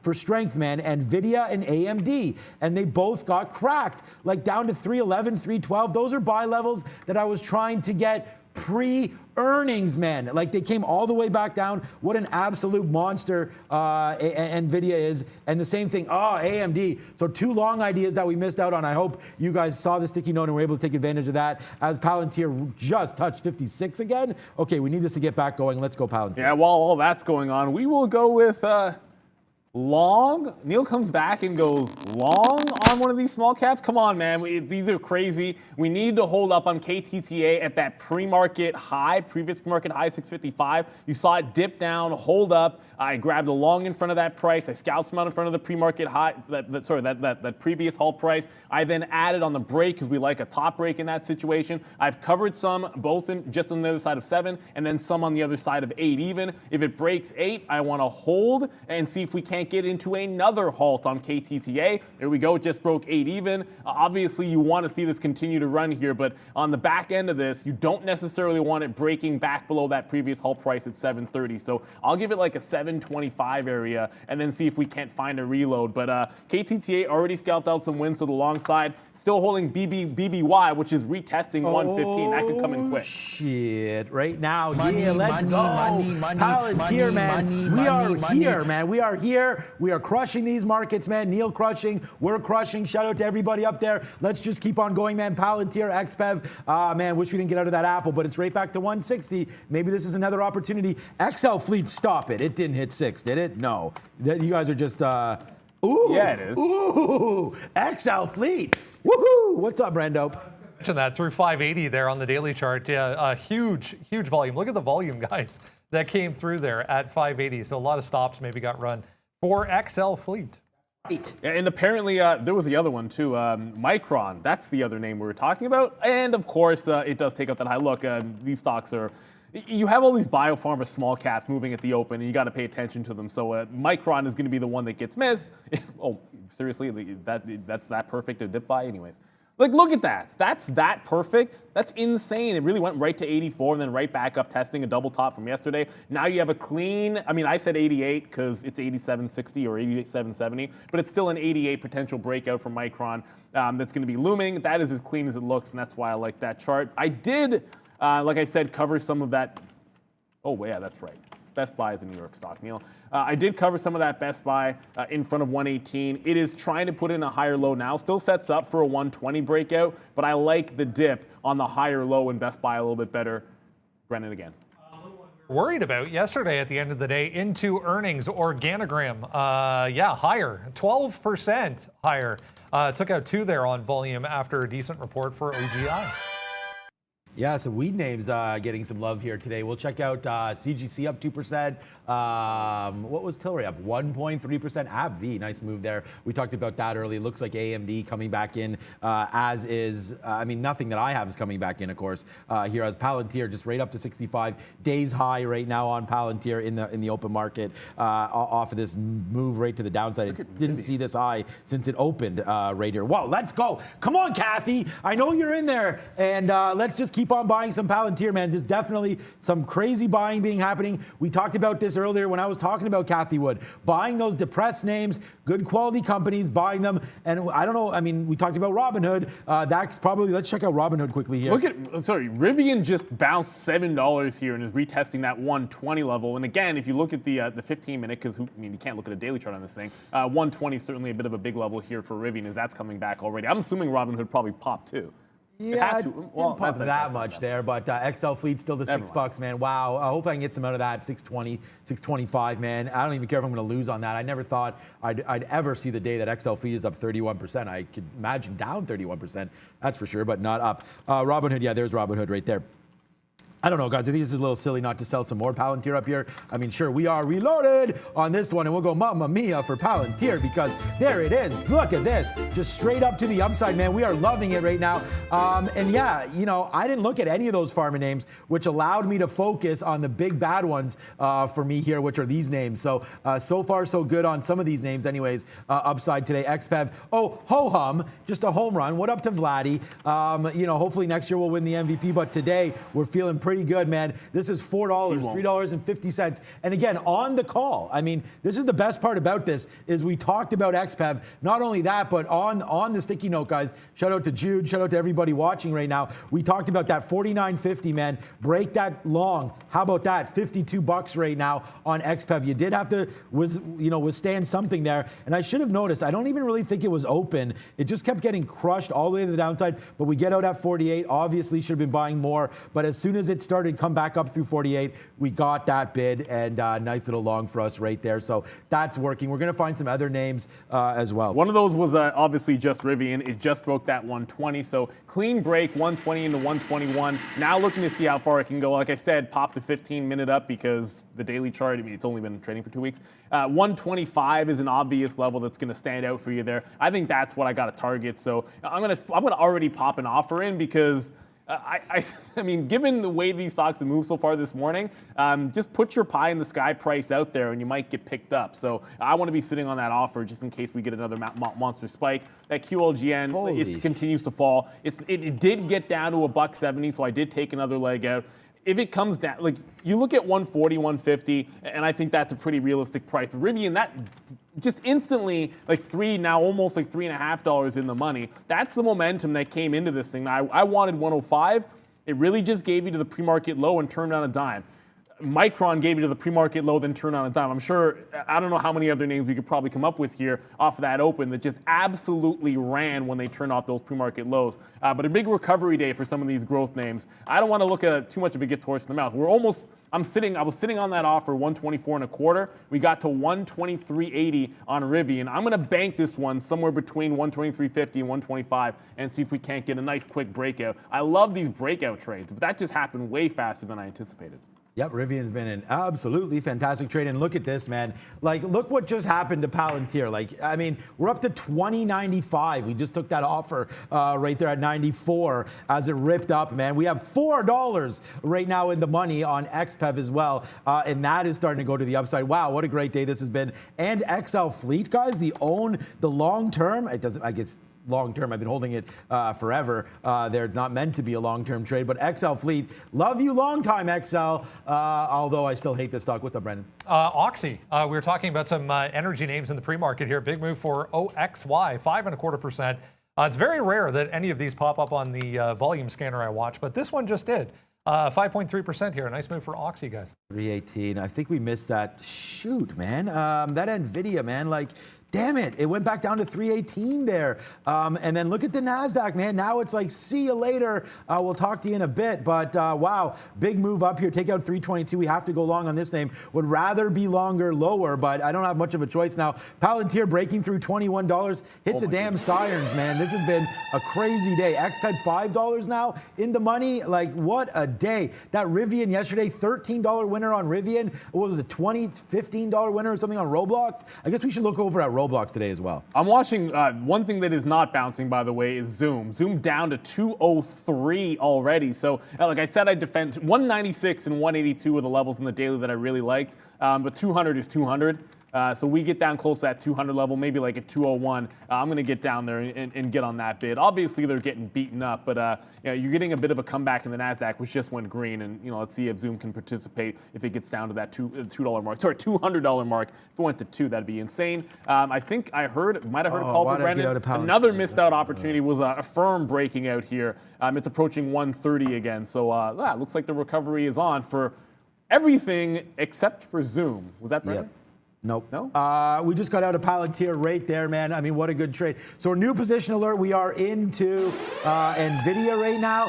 And then there's the out on Palantir. It doesn't get, honestly, I can't do this any better on Palantir. We take the 20, forget about that bid. We take the 2050 bid right there. We take the 2030 bid. The reason why I'm saying forget about that, that's just not a huge position in the pre-market, but we liked it there on the CNBC bump, and there it goes right up to the upside. And then not only that, man, but we can ring the register soon, hopefully, on XPEV, as this is now $5.50 into the money. I don't even know what to do with this name. Just what a monster upside. Wow, XPEV still exploding, guys. Boom shakalaka on this one. Let's go XPEV and let's go Brendan. Western Digital just popping up here, guys. Looks like a couple of price target increases for WDC today. I feel like they reported already. I'll double check, but I feel like earnings already came and went. Yeah, WDC up big time, 7.25%. Day highs here on volume. I'm still floored by that. I went to check CVX here just because, and again, this is what happens when it makes that break of that level in CVX. It runs right into immediate resistance. Now, it's still going to the upside, but I think that's probably why you saw a bit of a stronger move there in Oxy. Better momentum with that name. PTPI still hanging around in that one. I did get my out, so I guess I could ring the register on that Rivian trade closer to that 123 mark. It's about a clean $3 in the second half. PTPI right back, and so bounces off 2 again. So I was able to get, short 250, and then this time short 240. But $2 has been that level. I'm going to be shorting in front of 250 every chance that I can get, but I kind of want to see it test that 240, put in a lower high, calm things down a little bit. Zoom has not ticked in for me. That ISPC is, whoops. There we go. After halting up, then halting down, is now retesting the low. So low in the pre-market, 14.20. Low currently 14.13. If this breaks 14 even, watch out below. You then are probably testing at least to this 1280, which would have been the top, yesterday's high, I should say. Yeah, so by the way, you might have not seen this, but we'll just go air horn on that one as we talked about taking the 322 break, right, on NVIDIA. So that's exactly what we did, and then we got it out at 323 as it's now right back to that level. So hopefully, if you want to take some 322, we actually had to cross up and got 322.20s there. So we did take out 2/3 there for that dollar as it just ripped almost instantly when we took that trade. So took out 2/3 for the dollar, like someone said before. Smooth dollar I just took on that one. So we'll talk about that again. A nice smooth dollar taken on that name. So we'll wait to see where we go from here. But that is so far so good here on NVDA. We'll see where it goes on that play right now. XPEV's coming back in a little bit. Ho-hum was a $5 winner. Let's see where we go from here on that name now through probably this 52.80. Like at some point, man, we got to get out of this. So I'm going to get out if it breaks back down below 52. We'll give this a little bit of room. That could be a very, very silly trade for me because, why am I giving this so far back down? But this is kind of new territory right now for XPEV. You can see here on the daily chart, we've touched out here before, but we haven't been back here since February. So a nice move for XPEV. Let's just wait to see. Hopefully there's more upside on this name as we go. But 52, a decent dropping off spot. No point in looking at a 20-minute. Like I said, we haven't been here. What is this level? 53. So we're already here. Nice $5 winner right now on XPEV. $1 plus, $1.50. Let's go. What kind of a day is this, man? Glad to have Neil back here as we start to, our week, our month. 0 negative days this month, man, and we're just cruising right now. Let's just keep this party going, guys. And this APVO, if you're looking for something which is kind of gearing up here, it pulled back off 14, and you can't look unquestionably down to $9. Look at the hold on this stock at 9. That looks like it probably resisted a halt right at the open, one way, at least. Could have been in either direction, to be honest. It almost doesn't matter. But then holding 9 3 separate times. It's setting up for a bit of a breakthrough, $10.50 here. So I'm geared up. APVO, and I got to check for those locates, but at this point, I'm looking at a 10.50 break. Higher lows, Support at 9 even. Volume still staying pretty good here. I know mostly it's to the short side, except for Best Buy, which retested 115, held 115, so I'm still holding the rest of that trade. But 1050 APVO looks good for a potential breakout. And then PTPI is going to retest 250. I'll go to the well one more time here, but eventually you cannot fight these things forever. I know it's giving you $2.50 to $2 a couple of times, but if it does not want to flush through $2, then you might want to get out of it and get out of its way if it breaks 250. All right, you guys can see, man, I mean, it doesn't take many trades to have a successful day here. So I'm just really right now in chill mode. We have $1 up on NVIDIA right now. Palantir was an absolute monster right there. We have to floss this one off. We don't have a choice. So that was a good one there as well. We did take one break on Ethereum here. It broke through there. We've absolutely crushed that to the long side. You can see that one as well. Palantir has been good. NVIDIA just came all the way back down here.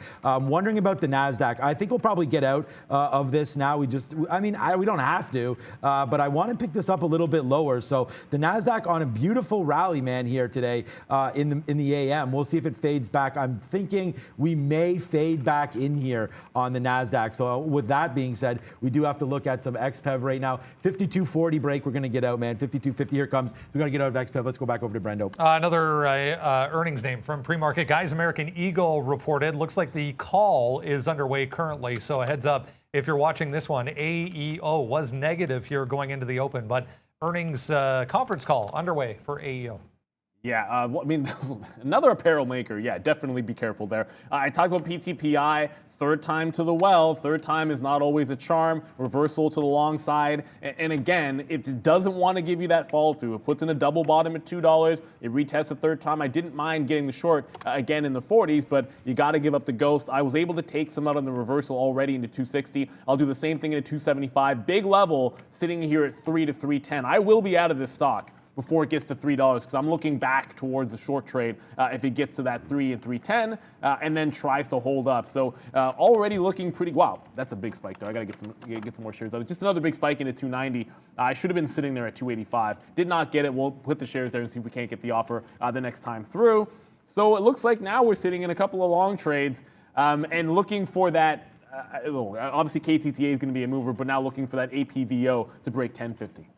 Yeah, let's see. I mean, we talked about getting out of some of this NVIDIA. We may just do that right now. I mean, I'm wondering what the NASDAQ's going to bring here. We are waiting at 322.50 to get out on this. But, I mean, the NASDAQ looks like it still wants to keep going. I am nervous about this play. We've seen this happen yesterday where it came back in and faded out. I think just the way that we've been trading today, we could just take this out right now and then, you know, enjoy that 70 or 80 cents that we took on that first trade here and just watch out. I'm a little bit nervous about the NASDAQ. Let's cut this trade right now. And then we'll just move on. But it's been a big one for us, obviously, NVIDIA and everything today. I'm just a little bit nervous about the top side here on the NASDAQ. So we can get a little bit more of a bump up here. We'll take this out for a nice win, and then we'll just, you know, regroup. And if we're wrong, we're wrong. But here's NVIDIA, 40 cents in the money. We'll take a profit.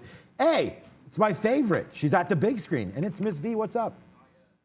Not yet. It's Brendan. What? My second favorite. What's up, Brendan? Psych. Also not me, but all good. If we wanted to go to Miss V, Lucas, give me a thumbs up, and we can go to Miss V.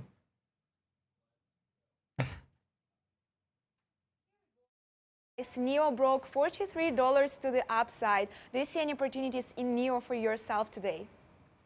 Yeah, I mean, you know, we'll look at NEO in one quick second here as we did not get out of our NVIDIA and it's starting to fall down. At least we called it, but not good execution for me on that one. We had a great opportunity to get out there for flat. We could just drop this right now. We're still in the money because we did get out at 2/3 on the high side. So here comes NVIDIA right back now. So, okay, so far so good, but I do think that this is definitely worth dropping. Let me manage this one and then we'll look at NEO in a couple seconds. Yeah, and of course, I'm just actually managing APVO, which I just got into on that 1050 break. I'm going to get some out in front of 11. It looks like it's starting to slow down. But if you looked at, I was just looking at Lucid on. I was just looking is that at, back to 50 again? No. Yeah, 50. Where is it now? 50.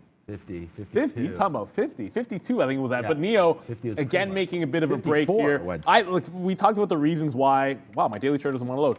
We talked about the reasons why we liked XPEV longer. I mean, it's been a lot stronger and its numbers are certainly better. But NEO has resistance right above these price areas. So I'd be careful this 43 break. If you go to the 15-minute chart, guys, you have a high here at 43.50, which it definitely has to churn through and is going to run into a little bit of resistance if it gets there. So this has been a big move already.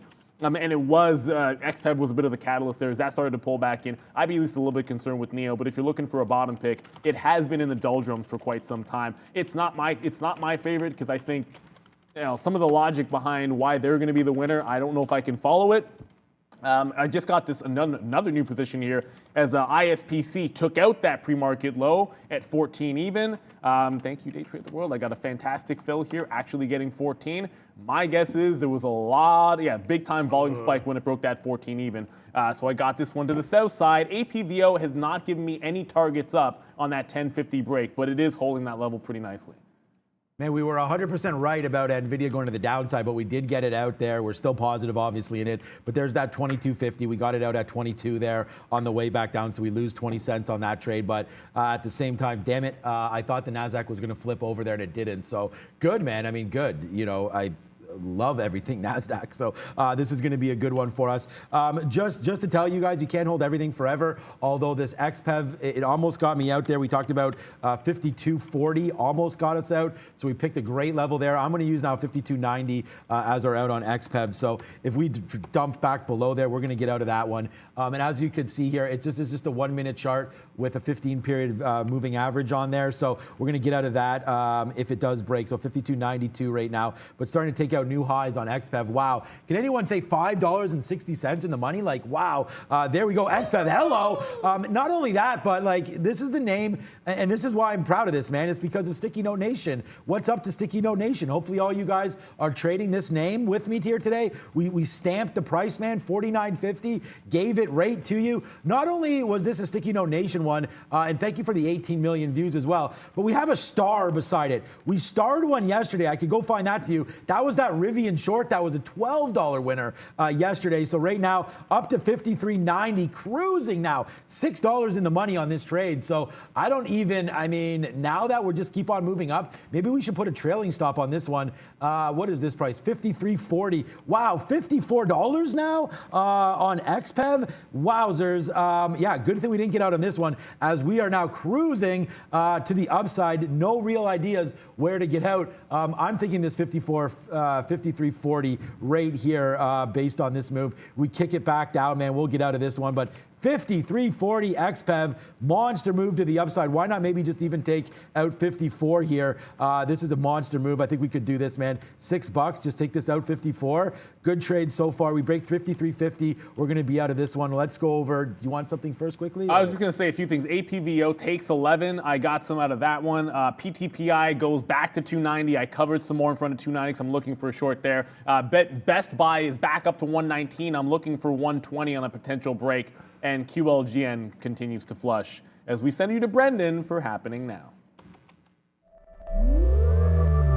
And just like that, 10 o'clock, here we go. Look at North American markets, guys. We're still in positive territory. Not huge moves. We'll take it, though. The S&P about 0.25%. The Dow about the same, 0.25% to the upside. A little bit different than we saw yesterday. The NASDAQ lagging ever so slightly, but still in positive territory, as is the Russell. A little bit more muted as expected ahead of the holiday on Thursday. Apple, we were talking about in the pre-market. Yeah, kind of sleepy trade so far, not really doing much. Same story with DKX, or DKS, I should say. Dick's Sporting Goods, big flush at the open, but we're right back to basically where it was trading in the pre-market, guys. Back over to you. So it's looking, we're very, very close, man. There it is. Oh, we didn't, okay, there we go. We got out at 20 there. I was going to say we miss our print there. We actually got 12s, bad slip there on that. So we give up 80 cents on the back end of that trade. But hey, man, so far so good because, well, as far as I'm concerned, man, oh, oops, hit the wrong one. Didn't mean to do that one. Sorry about that. You're going to have to hear this one more time. What I was trying to hit was stacking up some cash right here today. Where's my stacking cash? There it is right there. Like, wow, great trade to the upside there for me anyways on XPEV. And we're trying to hold things a little bit longer for you guys, and I think we did that right there. I mean, I know a lot of you can't trade in and out. You can't make those like real quick moves. So I'm trying to find trades that'll give us that. Unfortunately, like not unfortunately, look at NVIDIA puking down now. We actually got out of that NVIDIA trade. I told you that we noticed, man. I mean, let's go again. Like, let's just go WTF. What kind of calls are these? I said the NASDAQ was getting high there, and yeah, we dumped out our Palantir, we dumped out our XPEV, and now we're flat. So we kind of smelt that one out. Should have decided to go short. I wasn't going to go short NVIDIA. Maybe we can go short a weaker name like a Facebook that has been failing the last couple days. Facebook yesterday into that weakness absolutely tanked in the afternoon, like 48, 47 there, down to 41, reaching day's lows on that afternoon tank there right now. So this may be a name that we can try to pick up on some of these lows, but we've already made 336 bottoms here today. So I think I'll probably go back to Apple, but right now we are flat. It's been a monster day. We can check out Roblox. Rivian, Neil, back. I know you got out. That was a good one. Back to 117. So there are some levels now that are coming through. Tesla took out 1200 yesterday, back to 1160 right now. And then there's our Ford. Oh my goodness. Yeah, I missed PTPI, by the way. That you went right to $3. Now all the way back to 260. So that was a hard rejection at 3 level. I said I'd get out. I said I'd get short. I got out. I didn't get short. Affirm, there's a buyer here in Affirm at 128. You're going to see this right here. 128. It's been sitting here. It tried to get to 130, and it's been holding up for about 10 minutes or so. I'd be worried. This market's starting to come back in. If this gets cracked, you could be headed straight back in minimum VWAP and then maybe down to 126 on Affirm. So this 128 buyer, it doesn't show up on level 2. It looks like it's just a bit of an iceberg holding it at this price level. It's broken a couple of times, only to be bid right back up to that 128 on Affirm. So if you're looking for a breakdown, you might want to be giving it 10 to 15 extra pennies on any kind of a break in Affirm, but someone seems to like that price and wants to hold it up there. So I actually got out of 20% of my trade on XL Fleet at 625 there. An order that we had in there at the pre-market, it did fill us out right there. Just got the trade confirmation. So we did get some out, not in this show, on our longer term account. So far so good on that one. A name that we said, oopsies. Don't mean to have this trade, so we'll see if we can get it out. There we go. Oh, I got a kit. Okay, that's just an update right there. So check out this XPEV, man. Like, look where we got out of XPEV. 53.10. When we were talking about it up here, we just saved ourselves. Like, thank you, Lily. When you said that I was an Oracle, I thought you said let's look at Oracle there, but I see that. There's XPEV all the way to the downside there, and we left an order in. So I'm just going to move my phone here so I can see my screen and make sure that we don't have anything else here that's going to be of worry as far as that is concerned, because you don't want to have any positional or any pending, I should say, orders if you don't. My wife is asking burgers tonight. Yes. Enter. There you go. So that was an easy answer for me on that one. We'll take those burgers. Should be, it's only like -2 or something. So that's barbecue weather, right? So we'll be barbecuing. Come on, well, man. you know the difference. Come on, man. Any day that ends in Y for this guy is a barbecue kind of day. And yeah, I don't really like the cold too much either. Where is me barbecuing something up there? It is right here. This will be me tonight, but with a parka on, maybe. And those are sausages, so it must have been Rob that made that. But we will be firing off some burgers tonight. So there it is. There. That was an easy one. YES enter on the Google Hangout. So I love you, Marissa, and thank you so much. And then look at this play, man. Another call that we made. Just me getting out at 175 day before earnings pays for Disney Plus for the rest of my life. Honestly. So right there, that was a good out for us. Where does Disney stop? Nobody knows, but I do have a guess. 140, 145 on Disney, but we are down to this 150 right there. So thank you, Disney, for helping me pay for Disney Plus, but the rest of my holdings is definitely hurting. Kids, we're not going to Disneyland this year, but we are going to Budapest. And right now we're going to Brendan. What's up, buddy? Crazy mover off of earnings last week. Farfetch back to the upside today, 4.6%. Very volatile name over the past few sessions. You can see 47 at the top end last week. We're at 34, guys, trying to get higher for FTCH. So I'm looking at this KTTA, which I was just putting in the chat. Someone asked about it. It's already given you a failed break through that I guess, post-halt high, 765, a failed break through $8. But guess what? I mean, it's done a pretty decent job holding up. It was a good dip buy in front of 660. It gave you this dip in front of this breakout right at 930, which was 580. So what you want to see here is as it retests the 750 level and almost rejecting it, as long as it puts in a higher low, you know, like 660, 670, something above VWAP, something higher than that 585, I'll be looking for another break. So you got 820 sitting there. 825 is a potential breakout price. A retake of 8, another way to get in. But I want this to put a higher low in. If it can't do that, then I don't want any part of it. You can be patient with some of these things. I don't think you have to jump into them too early here. And I'm still waiting on you for the bigger move here, Best Buy. It's given me multiple times to get all of it out in front of 119. It tested 115 twice. This needs to also put in a higher low as well. Down 15% still as the market, wow, that was a hard reversal, starts to come back down. Now keep in mind, it's the NASDAQ, which is certainly struggling a little bit more than the ES. That's one of the reasons why I feel at least a little bit comfortable about that Best Buy, but you don't want to get out of hand here. It's down 15% for a reason. Some of these retailers have been absolutely crushed. It's been good so far, but I don't want to get stubborn. 115 breaks by about a quarter or so. I'm just going to get out of this trade. I'm going to give it all the room I can for it to break that 120 level and give me $10. But sometimes what's going to happen is going to happen. Yeah, exactly. Wow, Nucor still printing up high, 119 Nucor. This was a name that we got you guys into, hopefully at 95 when I tweeted this out, that we bid 95 Nucor. We got that, man, up to 119. We finally get that bump that we were waiting for. So thank you, President Biden, for that one. This is that bid that we just took. We had 95s on Nucor right down here, and now we're back upside. I'm debating just getting out of some of this name right now, today, as it's been a monster move upside. We also can enjoy Nike on that long at 145. That's working out for us. Teladoc not working out. And for every one winner that we have, well, we probably have a few losers as well, including this one, man, Teladoc. And I know Neil and I both bought this one at 130. I don't know what the hell think is long going term on. On some of these. Oh no, I'm thinking long term on all of these. I was thinking about Teladoc the first time I actually made a mental note that I wanted. I may have talked about it on the show. I probably did. I can't actually, quite frankly, know that I did. Was at $180. And then I thought about it again at 140, and then eventually it was just like, okay, well, I like healthcare, and there's a bunch of other names I have. I need something which is a higher risk name in that space. And if you go all the way back here, which my daily chart doesn't want to be doing very, very quickly for some reason this morning, you already have what should be a really, really big support area at this $100. Now, the last time it came here, it broke to 150, pulled back to 100, and then made the run that you see. So, to say that 100 is a monster level, we're going to get pretty closer today. I want to see it consolidate before adding. So if we consolidate anywhere near 100, that's going to be an add. But long term, you can be patient with some of these things. And speaking of being patient, I'm going to be patient to an extent with this ISPC as I try to get that name right.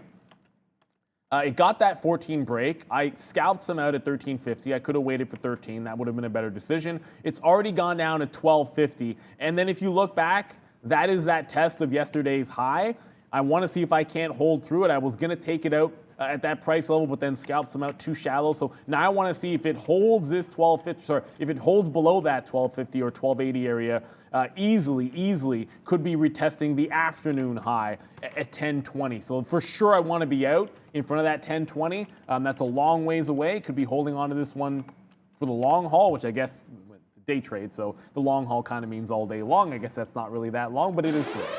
All right, new position alert right now. NVIDIA comes in. I mean, this was, great trade getting out of the way there. We called that, man. We called this NASDAQ dump down. We called getting out of the way of NVIDIA right there. We did that, so we're still very positive on this name. And right now, we're punching it in the mouth again. How does that taste? How does a smooth dollar, quick time right now on NVIDIA taste right there? We'll see if we can offer it out and get out on that one. We just punched that ticket right there. Long. Bang! There it is, man. You know what? This is what's happening, man. This is just what's happening here. There's NVIDIA long, off 316. How long have we liked that? You guys might remember the Austin 316 talk. There it is right there, man. 316.80 out, 317.80. So there it is, another dollar for NVIDIA. Should have maybe held it off that bottom, but hey, I don't trust the NASDAQ. There it is, man. Smooth as butter, baby. So yeah, we will do a backflip. And yeah, this was filmed. This was me about, put on a little bit of weight. That was me about 6 months ago doing that backflip right there. So just Just kidding, obviously. Now we'll wait to see what happens here moving forward. But so far, so good, man. That NVIDIA trade, like you guys say, smooth as butter, baby. The cash cow just keeps on coming through for us. And what a month, what a year. This has been my best year by far. I can probably count the negative days on 2 hands all year. What a great experience this has been with you guys. I hope that you're having a good time with us as well. And welcome to the jungle, man. I mean, if it's your first time, this is what we do every single day. I've traded Apple, some Ethereum, some NVIDIA, Palantir, and XPEV. It doesn't take many names for us to hit these levels today. And good one so far, so good, man. Just want to get out of the way of NVIDIA. Just keep on picking up some of these drop spots if I can. But this has been a little bit of a scary name today as it comes back down. If I can get that 311 again, I'll be logging into my account and buying the crap out of some NVIDIA today. And watch out for that KTAA. Remember, I wanted to see it put in a lower high before looking at any potential breakouts. It does not hold any consolidation yet. It retests that 8 even, gives you the fail at that 8 even all the way back in. It's giving it a chance. 580 actually just held here, so it did not halt down. Got very, very close to doing so. So it could be gearing up. If it has to be VWAP here, that's fine by me, but I want to see a tighter consolidation before I jump into the long. I think, like I said, I think you can be patient with something like this. If it's going to go, there's probably at least 2 or 3 different types of entries you can get. I just want to make sure it's not going to put one of these capitulation candles on me that it just did, and that's why I want to be patient. Brendo? No, little one making moves, guys. Medic Nova to the upside today after some positive data. For a little biotech company, up 17+%, just made a day high there on more volume into big levels though for MNOV. Okay, I'm just, who's over there? It's Lucas and Rob and everybody like that. So I'll just tag Maggie in this and Ms. V. So you guys check the chat there if you can. And yeah, this is what we're doing, man. Multitasking, you know, trying to get the show. Brendan's over there. Neil's here. Valeria. We're all here today, baby. It's been a good one. Shout out to Arun. Thank you for filling in the last couple of days. And yeah, Austin, I'm glad. I know that I think you're talking about Nucor here. You're welcome, man. A big thanks to you as well. And I believe you're a Packers fan. So that's good. Do I balance my long-term portfolio? I mean, basically my long-term portfolio, Guy, is full of dividend stocks, man. I mean, that's pretty much all that's in there. Obviously, I have Microsoft and Apple and Google all pay small dividends as well, but those are the big growth names, as well as Facebook in there. And then what do I have? I mean, you guys know we're buying JPM hand over fist down there at 85. We were buying Disney like crazy at the same level, so that's another dividend player that I have. As I look through my list here, we talked about AbbVie already. Marijuana stocks, some of them are in my long-term portfolio, but I have on the Canadian side Enbridge. I mean, look up Enbridge, ENB. These guys pay a great dividend as well. This has been a big, I mean, I've held this for 30, 20 years. I've been managing my own portfolio, guys, for over 20 something years. So, you know, buying dividend stocks. Fortis is another name that's in my account. This is, of course, Enbridge, the pipeline. You guys probably know Enbridge as well. Alibaba is a name that I have that's really not worked out for me. But other than that, yeah, man, I have some Walmart. I'm just looking at my list now. I'll tweet out more names as we're going to trade AMD, NVIDIA. I mean, we have all those names as well. So a good portfolio. And then look at this, man, Palantir. I own about like 30 to 40 names, man. And then let alone some Canadian ones that you've probably never heard of, including some Canadian banks, which of course are dual listed. Okay, so Palantir, I mean, this is what I'm talking about, man. Like, whatever's happening, I mean, we can put all the money we made here and reinvest it, but we're not going to do that right now. You know, you got to enjoy this move upside. We talked about the NASDAQ today, that this was going to be, I thought for sure, a negative day. When we had this move upside, man, this is why you're seeing us cash out, or me cash out of all of this, man. Palantir all the way up. We actually held this and did quite well. As soon as it broke 21, man, we upticked that. That was a great trade. Check out the XPEV coming out as well right there. That battle back down, that was a left in order, so we take that out quickly. That's starting to make a move. And then NVIDIA up to 318. So we took that smooth dollar. That we may have gotten the low there on NVIDIA. Let's wait to see what that does as the NASDAQ's coming back up. Maybe let's get into some Apple. And back to PTPI, guys. Double top at 3 even. We said we'd like 3 even for a short. We finally got it this time. We got out of our 250 long at 3 even and should have had the short the first time. We're going to take 290s. Already got some out for the 280 scalp, and then I'll get more out in front of VWAP and then this 250 level, playing the exact same levels the entirety of the session. Short in front of 250, reverse long on the other side of 250, and then take that to $3. It's very, very simple. $2, $2.50, $3. 250 is that pivot point in the middle. We're going to continue to do that as long as we can, and it wants to be profitable for us. Just going back over to that KTTA, now you're starting to see a better consolidation. Now this is a kind of higher low that I feel a little bit more confident about here. You now have a double top around that $8, which sets you up for an 820 or 825 break. I like even numbers a bit better. And then also a 7 break here. I mean, if it takes out this 680, I like the scalp of 7 probably to like 750, 775 as well. I am going to hold that best buy. I know it goes a couple of dollars in the money, $2, $3 in the money, and then back to like only $1. But that's one that I want to see if I can hold on to longer. It just feels like it's been too far, too fast for that particular name. And then APVO. That's the other big time runner. And again, I know there's so many of these out here today. It tried to break that 1050. It rejected 11 even. I wish I could say I was short here. This is me getting out of the last of my long trade. Watch out, $9 even. If this breaks that level, looks like it'll be very, very similar to that ISPC. Floodgates could open up below 9. Brendo? A little bit thinly traded. One that Trader Prad and Miss V were watching yesterday. RAAS, guys, just made day highs through 420 on a huge volume spike there, 5.7% for RAAS after a couple, in fact, very volatile days, guys. Oh, God. Okay. Yeah, there's that 420 number again. Did Lucas hit it? He did. He did. He's all over that. Okay, good job on that one. Let's check out Longeveron, LGVN. Yesterday's crazy stock. Wow. Seems to be crazy once again today here off of a couple halts real early when the market opened up there. Halted instantly twice, and now we seem to have found some levels here. If we go back to yesterday on this stock, this is where we're really interested maybe in it between 15 and 17. We did have some barcoding and some decent levels picked up right there on that move. Wow, look at the NASDAQ still continuing to fall. Good couple outs there on NVIDIA, XPEV, and then we did not get back into Apple, and the Palantir trade speaks for itself. But right here, Longeveron, maybe on this kind of a break right here, I'm thinking you get above VWAP and you take out 23, maybe we can get a little bit of a spike up there. Possible halting situations here again. The last time we tested this 23 was basically right here off the open, and that was a halt level. So if we could take out 23 one more time, it doesn't look like it will be a halt, but I'm going to try a small long on LGVN if we do take out that 23. So let's stamp that right now. If that does happen, then great. I've been ignoring XL Fleet because honestly, I don't even want to look at it or trade it. I do own this name, and it's been a good one, man. 16 million shares. We did get out some of our account there for a small loss. I think we're long. I told you 675. We got out 685. Sorry. We did get out some at 625 here today. Yeah, just trying to get some dry powder, like we said, because I got to identify some more trading opportunities here. As we double down in Clover, we can look at that again. But XL Fleet maybe takes off here through 575. But this reminds me of some of those marijuana names, man. Like when you're not in a great company and then you get that bump up, I just feel like a lot of people might have done as I did today and sold into that. So watch out for that.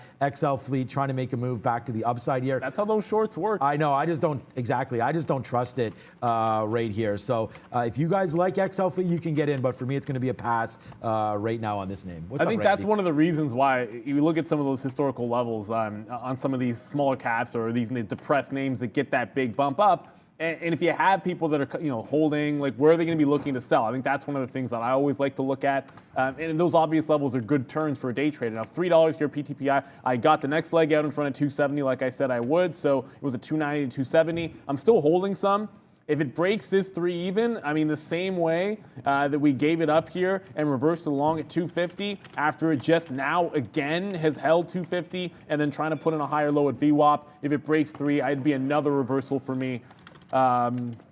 Clearly, we're going to Brendan right now for the small cap recap, despite that sounding. This is what happens when Randy. As soon as you hear me say, "Hey, what's up, Randy?"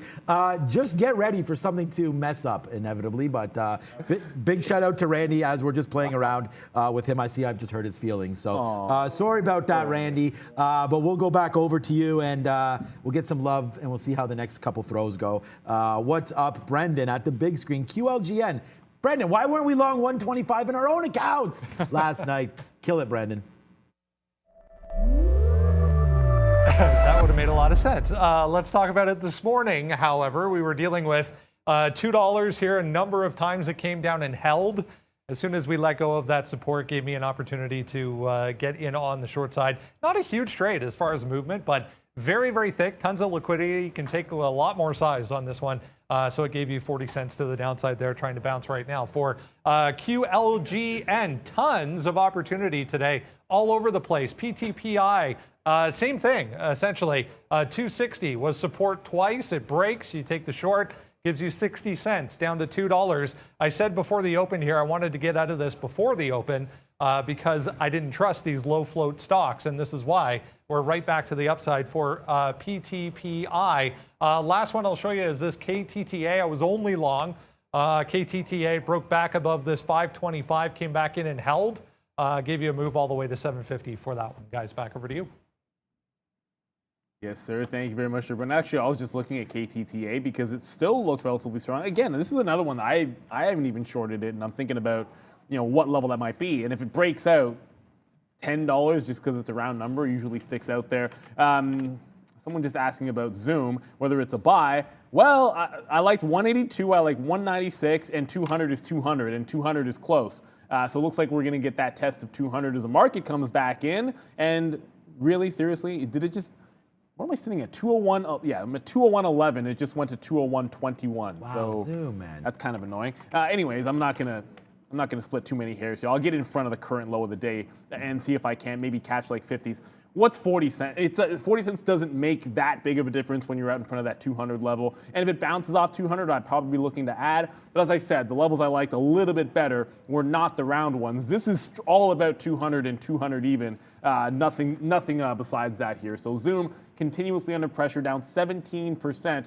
Earnings weren't the worst, but hey, if people don't like your guidance in this market, you're going to get punked. Whether you're a retailer, whether you're a high growth name, it almost doesn't matter. And Zoom feeling that pressure here. If it holds 200, this first cluster here, the previous low 203.40, I'll get some out in that range, then look to see if it can't get to VWAP, which is almost always the target, the high target on a trade like this for me. Zoom, new position alert, it is a long. I still want to try something in KTTA, but it has not set up for another test of that long just yet.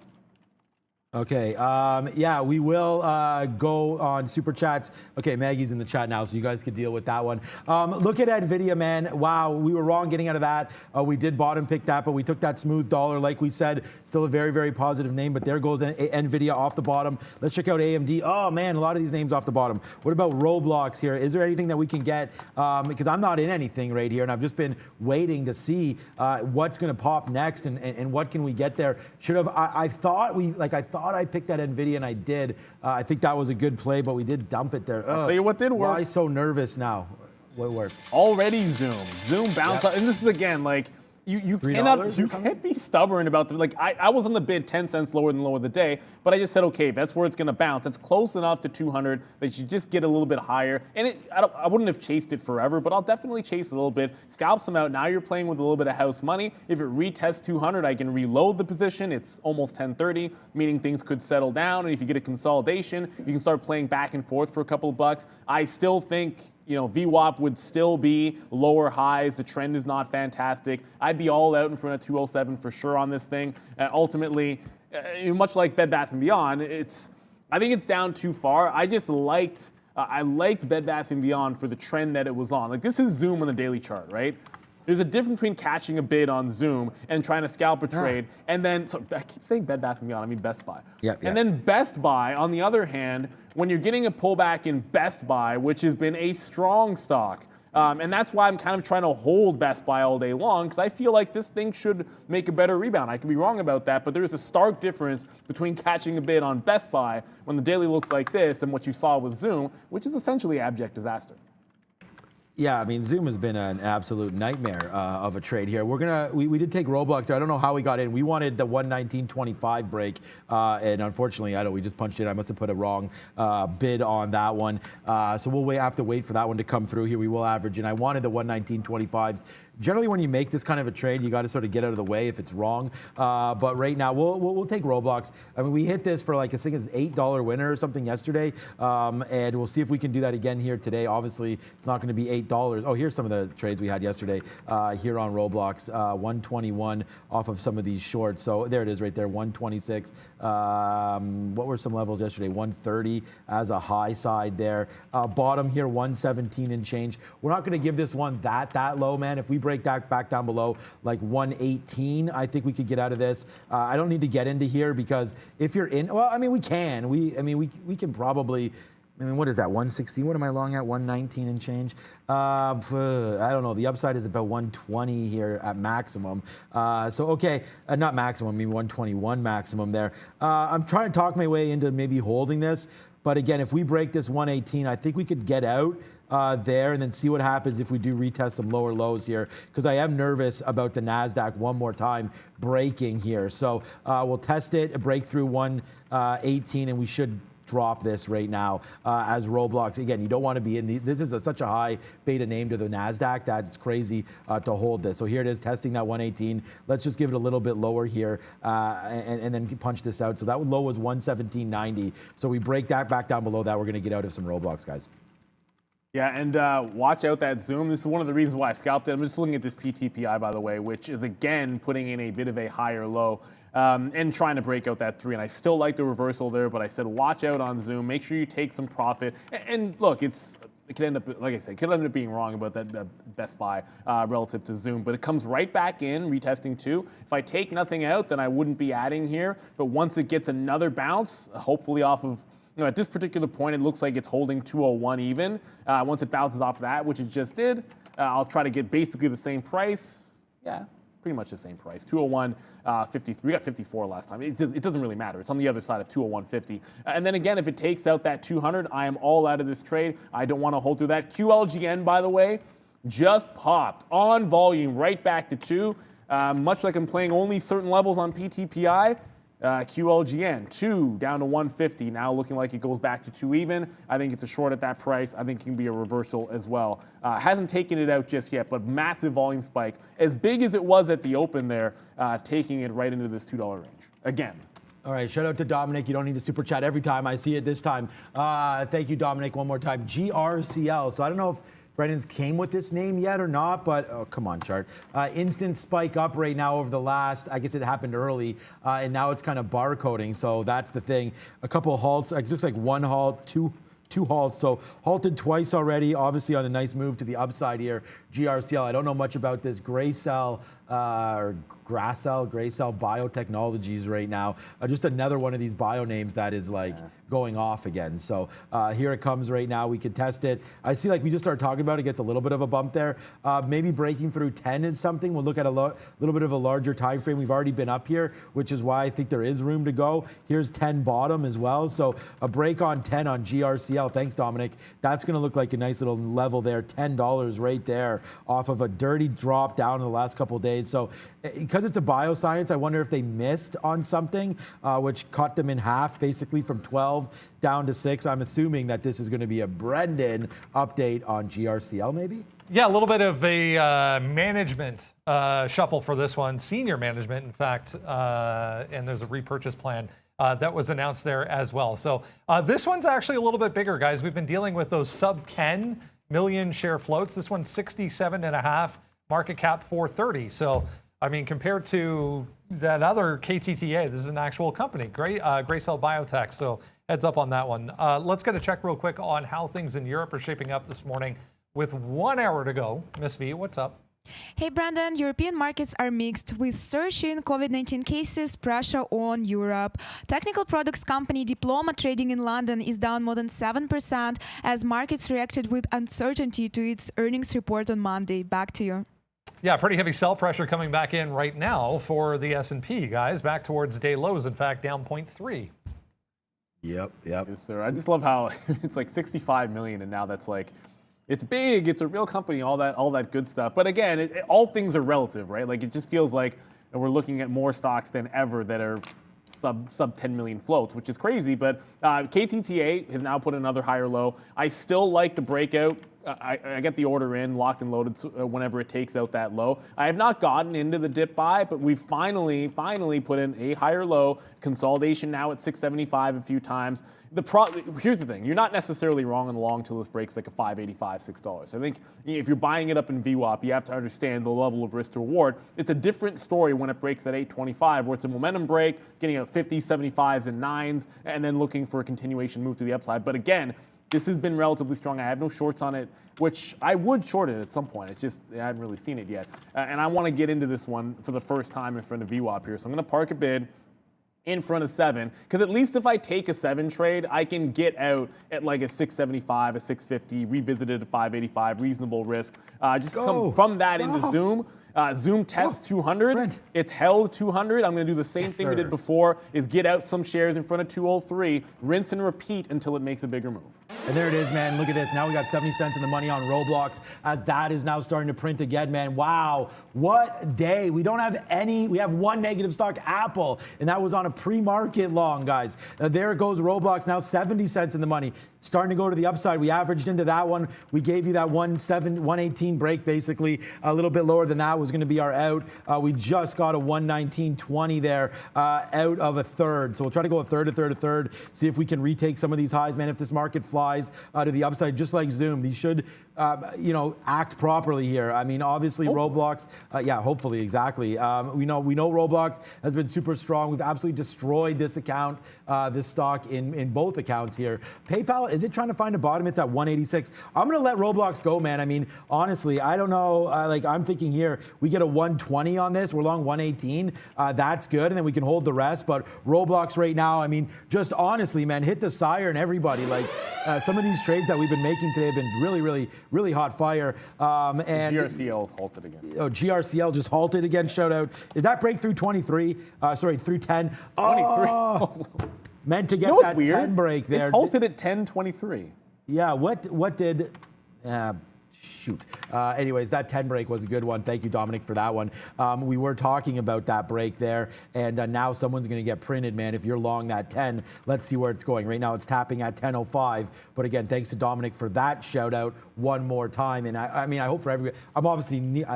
You're not in it, I don't think. I'm not in it. Neither of us are in this name, but we'll wait to see where it goes now. Not finally halted. It's already halted twice today. And like Brendan said, look, when these kind of names halt, I just got to warn you, so it's up. It's 10.23 right now, 10.23. But this is not one of those names like we've seen before on the halt pages where there's a short float that's pretty high. And there may be a high short float, but there's 67 million, was that what it was, shares outstanding on this name. So that's really what you got to look for here as we watch out. There's not enough people probably caught on the downside of this name. So that's what we look for here. GRCL now, Neil, halted. Yeah, exactly. And look, I mean, ultimately, you don't know exactly what's going to happen when it reopens, but I am watching the 50 period, 12.50, sort of those even dollars. In 5 minutes, I expect it to open up, obviously. And then from there, we'll see what we can do with it. I mean, definitely, if it does pull back, there are some dip buys that give you a great opportunity at 9.50, maybe even in 8.50, given how strong it has now looked. It was just no liquidity when it halted the first 2 times. Once it does volume, then it gets on your radar. I did go back over to that QLGN. And of course, like I said, it popped to that $2. I was not fast enough to catch that trade. That is a monster spike up. Go to 195 and then right back in below VWAP to 180. So it's still a good level. It just obviously did not give me the chance to get in because it was too fast up and down. KTTL, I just talked about getting on the bid in front of 7, and then it runs away from me there. So it's testing that, I guess, double top-ish at $8. 8.20 is the current high of the day. 8.25 would be the breakout that I would favor a little bit here. You can take an 8 break, but if it gives another higher low, I will try again to jump into this one when it consolidates. Still do not want to be looking for the short in this stock just yet. It looks too strong for me. It's had one halt. That was to the upside. It then immediately resisted a halt down. So still a bit of a bullish sign here in that KTTA. I got the reload on Zoom, but it's still barcoding off that 200 level. And if it breaks 200, I want no part of reloading into that particular name. And one more, because we got away from Rivian. It was like a one and done in Rivian for me on that 120 break. It is almost getting very close. It's very close to that pre-market low where it made that massive $10 move from the bottom. That was at 113. You're seeing it right here at 115, a bit of a higher low. So that recovery in Rivian Did not last very long. It was a good thing we got out. I thought it might get to 125. It turned at 124. That was close enough. And thank goodness we didn't get stubborn with it, because Rivian just cannot seem to hold the bid, even when it shows signs of strength.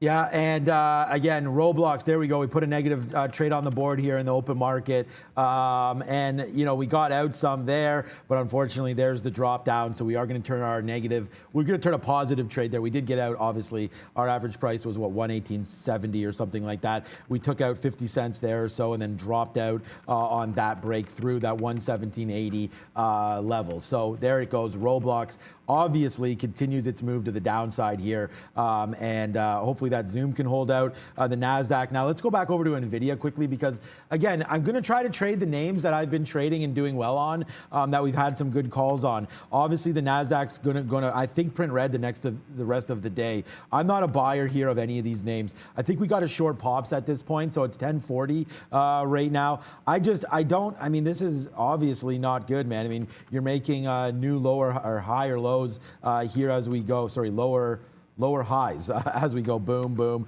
There's another one. We probably make another one coming up soon. So here, you know, makes the high early, then we kind of rally, hit that, make a move down, hit that, all lower, lower, lower, and now we're tanking to the downside one more time. So we're going to be very, very careful here with NVIDIA. We did dump those Roblox. The one thing I did notice, and it's your stock that you're trading, oh, okay, now it's come down. I was going to say, I thought Zoom was holding out quite well. It just bounced right off 200 there. Right, so good movement here on Zoom. I guess the out is going to... It might not hold, man. I don't think it will, but we'll wait to see there. But it's been holding, so that's why I want to bring that. Obviously, everybody's attention is on that. So good little look there for ZM, possibly holding out. And this is why, man, this is why you need some dividend stocks and dividend plays in your portfolio. I don't know what JP Morgan or Morgan Stanley's doing today, but I do want to get some more bank stocks in the portfolio. Well, I already have them. The only downside to the banks is Disney crashing. The new number 2 at the Fed there,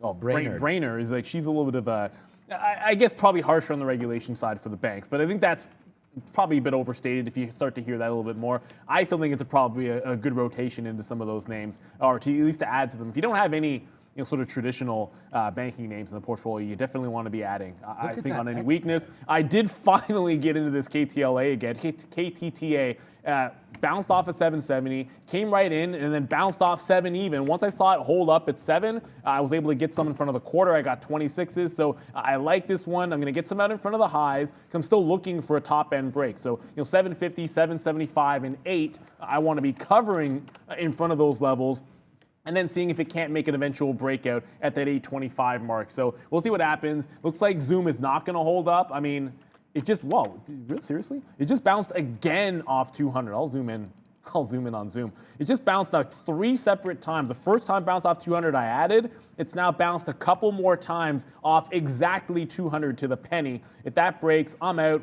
I'm now looking to cover some in front of this cluster at 201.5 and then again at 203. So at this point, I'll take an even more shallow profit. It looks like, yeah, there it goes. Level just broke on Zoom. So these longs are starting to give up the ghost. Although I do see one section that's very, very strong for Sector Watch, Brendo. Hey guys, yeah, let's have a look at the S&P 500. It's the energy group, front and center here. All of the strength pretty much from the market today. Behind that bump in oil prices, 6% for Apache. We looked at OXY now 5% to the upside. HES 4.75%. So a lot of strength coming from energy stocks, banks as well. 2 days in a row. We talked about it yesterday. Financials leading as far as strength is concerned. Wells Fargo, 2 days in a row there, 2.25% today on top of a big move yesterday. That's AIG, Prudential, some of the insurance companies popping up. Morgan Stanley's here, SPGI, AXP, ICE as well, among the few to the downside. Let's flip over and talk about tech stocks here. We mentioned WDC there, having quite the day, 7% to the upside.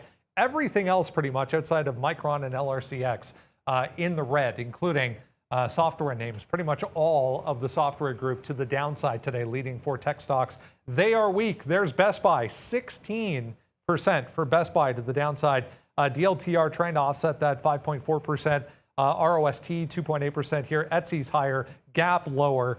TSCO, eBay, Ulta, all 1+% to the downside. So more weakness from consumer discretionary names These are the services names. That's Expedia there. It's tough to see, I know. Penn and MGM also back to the downside. So a bit of a tale of two stories, but consumer discretionary names are weak as well. Far corner industrial stocks there, communications, consumer staples as well. Basically flat. There's a few individual movers, but overall, the market kind of weak, guys. 0.34 to the downside now. Back over to you. And extending. Yeah, the market's pretty sick for sure. Look at that GRCL. Shout out to anybody that took that. You're raining down some cash on there. And I mean, again, this is why we talk about zooming out, because, you know, I mean, you got to be able to see this. Yesterday's top right there, 1175, right? Today's top, 1180. So, you know, if you were long on that 10 break, like we were talking about getting long, we missed it. But thank you to Dominic for this name. You did take out right there, right back to these highs. So I think that, you know, long 1075, or sorry, long 10 or anywhere, if you got long, that 1175 should have stuck out there. So that's always going to be my out. I mean, I would look at this 100% and take something out. Now, all of it, probably not, because you are waiting for that break, right? Because at the same time, just because it was resistance yesterday, or support, I guess it was resistance on the way up, that you know, you could break it and then hope for the other way, right? Like a break of this and then you're gone. So that's why I would always, I mean, you see how I trade, taking out pieces here as you go. But now GRCL, you can see off the reopen here, starting to come back in. I mean, this stock is interesting to me at this level where we've seen some support. We basically have no LFT. I mean, look at this XPEV out right there that we took at 53.10. Like, you know, this is how we're trading early on. Palantir's been obviously a monster for us early, like we got that long. Now I'm not sure, man. I've already called this market starting to head southbound here and going to be like that for a couple days, probably into next week. So I don't know. You know, you got to get some money out of some of these names here, like we've been doing, man. I've been selling some Roblox, been selling some AMD, been raising some cash on Ford as well. Although Ford is not going to be one of those names like the other ones, but again, still down that 1%. AMD down 2 points. Nvidia is getting near, guys, like a buying opportunity. I still think the market tanks the next couple, not tanks, but gives back. I said we're due for a 3 to 4% retracement in the NASDAQ, and we hit all-time highs yesterday. Then we fell down 1%. You're adding another percent to today. So I think a couple more days like this one, and there's a problem. But that's why you invest, honestly, in stocks like a Nucor. That's up to 121 right now. You know, you got to diversify those bonds, guys, and get into there, man. And great movement to the upside here off of a 95 bid. So happy with this steel play. That was a pretty easy one for me anyways, as we knew that infrastructure was coming into play and I didn't have anything. So I picked with that. And just a couple of older names from earlier on today, let's just say, because I haven't traded APVO in a while, 45 minutes or so it's not that old. I missed the break at 9 even. You will see here, like I said, if it took out 9, I think it could flush. I got back into it, or got into it, I should say, to the short side for the first time in front of 9 on the way back. I'll cover some in front of 850, and if 8 breaks, see if we can't hold on to a bigger win. KTTA is continuing to, I guess, grind on volume. I said I'd start scalping it at some point, and we finally got into that game. It's just, this whole time you could have been buying dips and scalping out in front of highs and then buying dips. And so I got 7, 25, 26s here, some out in front of 50. There is a wall at 50, which has yet to break. I think if this one goes, this wall, it only looks like 20,000 shares, but trust me, it's been holding up pretty well. It's been printing and then sort of reloading. Once that breaks, you test that 75, you test that 8 even. Those are the levels to go here. And then an 825 potential break does loom for this name. So KTTA just took out that 750. I do want to see if I can't go in and out multiple times before it breaks that 825. But this is a long for me until it's not. And that is either failing at the high of the day, which is yet to test that wick high, or I guess maybe like a round number like a 10 even. All right, we're going to test out some Apple here. Maybe we've mismade a bottom there. I don't know. I know you got out of that Zoom. Where is it? So that's back to 202. Yeah, I was just looking at. I know. I was looking at some of these names bouncing back. Of course, our Roblox turns out to be a great decision, as that's now at 116.50.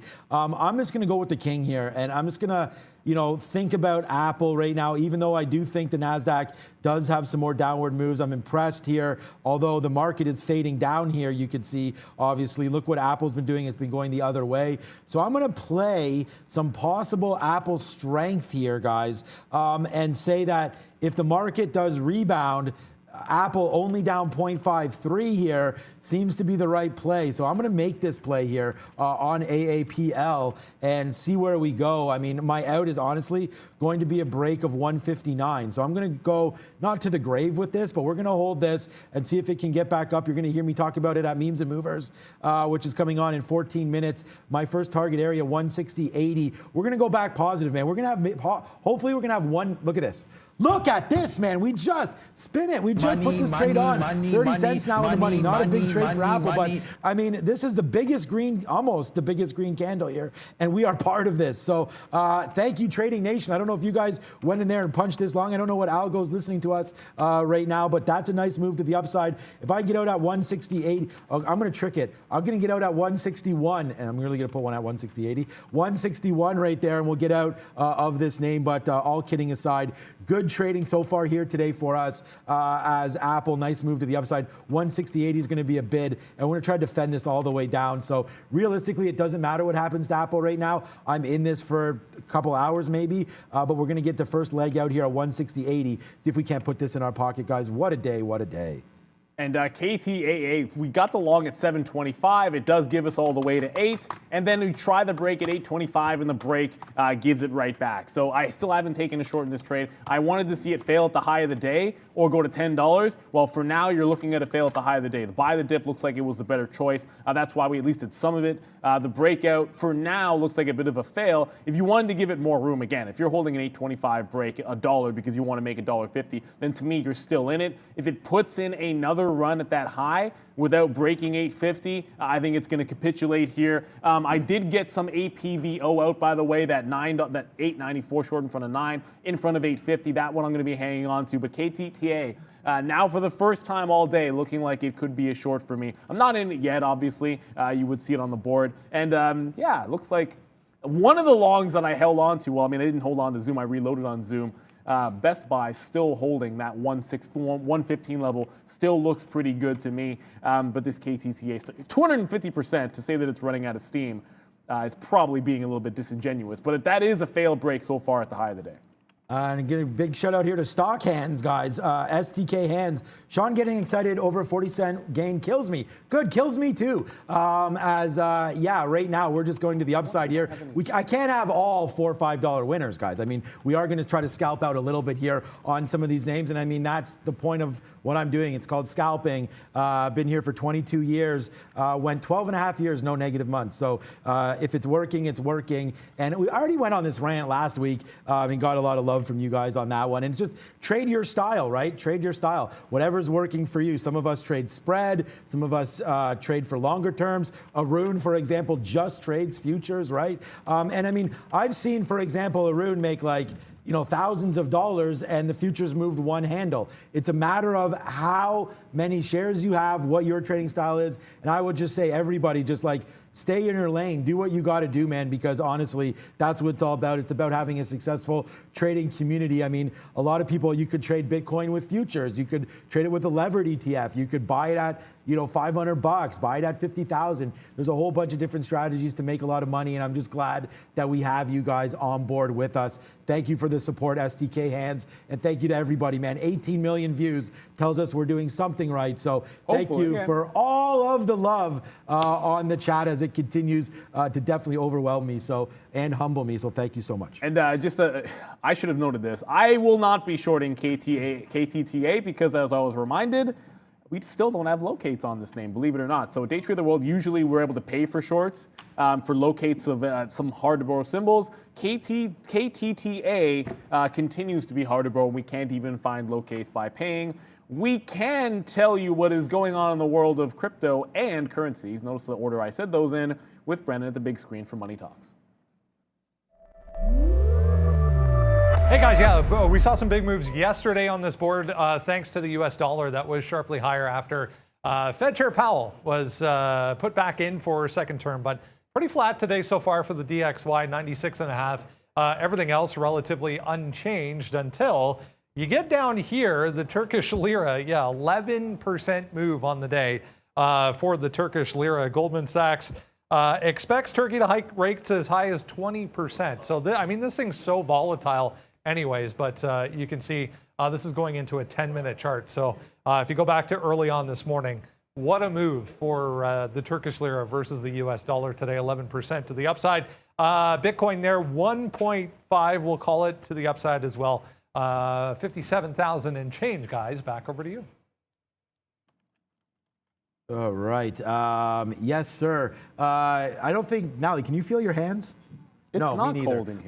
Yeah, so there must be something with you because I can't feel them I don't think it's today. cold. And yesterday, me and Arun were dying in here. I got right my now, sleeves so rolled up. It's actually nice. What's up to Natalie there?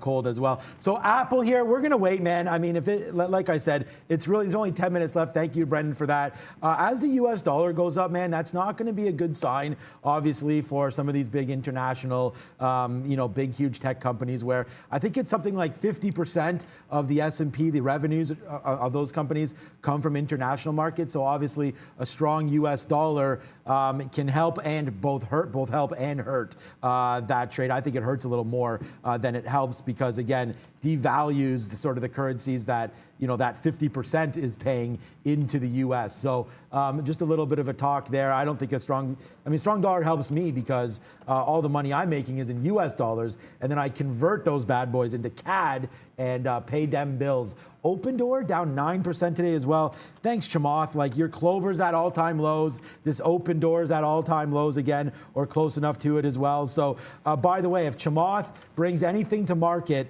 you basically buy the SPAC and then dump it whenever he starts talking about it. So Open Door, big move to the downside. We'll see if it can hold 14. I mean, there are some bids down here. Also Zillow. I mean, it's the space as well. Doesn't seem to be working out too great here. So a lot of movement on a lot of names today. Down another 9% on Open Door, guys. Yuck. Yeah, that's painful. And we'll go to another one, which volume spike alert here. I haven't traded Robinhood at any point today. I think we had some comments about it earlier. But a volume spike as Robinhood makes another fresh low of the day. It broke 27. I don't even know why I'm not shorting this thing. I don't even have an excuse. I don't have a reason. I don't have an excuse. Look at what it's been like since it broke that IPO low. I mean, if that's not downward momentum, then downward momentum does not exist. You get another double bottom break here. And again, it's just been under pressure. I know Kathy will bought some more shares, and we'll probably get an opportunity to get some fantastic prices or bargains, I suppose, on this in the future. That KTTA, which I cannot go short in. You can only look for the long. I'm not going to be forcing it. The next one is going to be a consolidation break. And sometimes a little bit later on in the days when you get these better breakouts or second or third looks, if it can go down to VWAP, maybe I'll play the dip buy, which was much more successful than the breaks. This is the dip buy here at 660. This is what the breakout looked like. It gives you a little bit of a win and flushes. The dip buys were then good. I didn't take it till 7 even. That was a good trade. And the breakout, not so good. So a KTTA clearly is much better if you're playing the dips on this trend. If you want to draw a trend line, go ahead. Eventually, though, this is going to set up for a monster break, and I got to have an 850. I'm just going to make the try of it, even though the dips have been better. It's not like you're losing a bunch on the breakouts, and you can take some profit, right away. I could have gotten some out in front of 850 when I took that last break. I just kind of chose not to and got a little bit greedy. I am still in this APVO. And again, the short offer 9, not going to change anything. I'm out in front of this 850, and then if it breaks that, I'm looking down to like $7. If this wants to give it all back, I'll be happy to hold it the rest of the session. So APVO to the south side here, and like I said, Best Buy could be in this one for the long haul. It's a little bit different than I guess the Zoom dip buy. This is your 200 period moving average that it's trying to bounce off of here. I mean, let's get past the one. If you can get past the 50. Get past that 120, that's what I'm looking for. Maybe back into this 125 for a bit of a target. So that's what I'm sitting in, and we'll hope to be in it the entire day. If you see me in the afternoon show, I'm out of Best Buy. I guess that obviously means it didn't work because this market, especially the ES, about to test its low of the day. Brendo? One Mogo Incorporated, Canadian name here, just popping up while I was doing the currency segment, interestingly enough. They've added a strategic investment portfolio with minority investment in Gemini. So MOGO just popping up here on some volume. Mogo on the go-go. That one's dual listed, of course. Trades on NASDAQ and in Toronto, so we can definitely pick and choose. I mean, a lot of times, just is sort of like a weird day trade the world thing, but like a lot of times if you see us choose to trade Toronto over a US stock, it's because there's these Euroboros in Toronto. So sometimes it's better to trade the dual listed name. You don't have to worry about paying for the shorts, at least for us anyways. A couple of other things here. I neglected to mention PTPI. That was a bit of an oversight. I am still holding that off of $3. It's been pretty simple. 250, 200, 250 long, $2, and then 3 short. And I'm holding this 3 short all the way back down to 2 even, where we already knew there was support. So I'm going to be getting out of this one in front of 2 even. I'm not going to go long off that level, but certainly, you know, it's shown you the range, and it's been a pretty good one to trade. 252, and then $3, hopefully down to $2 one more time here. And then QLGN, sort of the same thing. Short $2 right now, but it's got a bit of a double bottom. It's got a bit of a bottom here at 150 and attempting to make a bit of a double bottom. I go the same thing. Get out in front of 150 and then not try to hold it too long there, guys. Some of these stocks, usually you'd sit there and hold it all day, but the way they've been running, I'm not holding it against anything or any of these names that we're looking at could make a late day run, an afternoon run, a breakout in the afternoon. Like, even if it's been crushed all day long, which QLGN has been only a short all day long, I wouldn't put it past a single one of these names to make a run in the afternoon. Usually I'm just like a hold it all day short. I think you got to be taking profits in this particular market. And Rivian, just to go back to this, it hasn't yet retested that 113 bottom, but it looks like it's about to make that test. Rivian couldn't hold a bit. It was a good long if you got it on the break, but right back to those pre-market lows.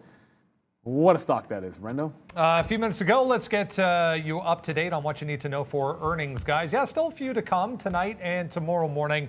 We're through the biggest names, but still notable names there. Either way, I didn't have still, that one. Okay. Oops. Okay, let's have a look. Dell. I mean, Dell's been really, really working. Some of the PC names, of course, very, very strong. I think we like Dell there at some of those levels. So Dell, I think, continues to work moving forward. I'm looking forward to that report, guys. Dell. I'll be looking at John Deere. I mean, the bigger story for them has been their obviously it's been a good story because they finally got that strike and some of the labor issues worked out there. Watch out for Nordstrom's. I mean, if you don't think Nordstrom's is going to be, I guess, a swinger and a mover, well, then you haven't been paying to what retail has done today. Like, that's probably putting in a 10% move in either direction. So if you like some stink bids, that's a good stock to put them in. I just like where Deere is at because it's basically just clustering between this 250 period, which does give you some potential breaks in either direction for tomorrow's trade.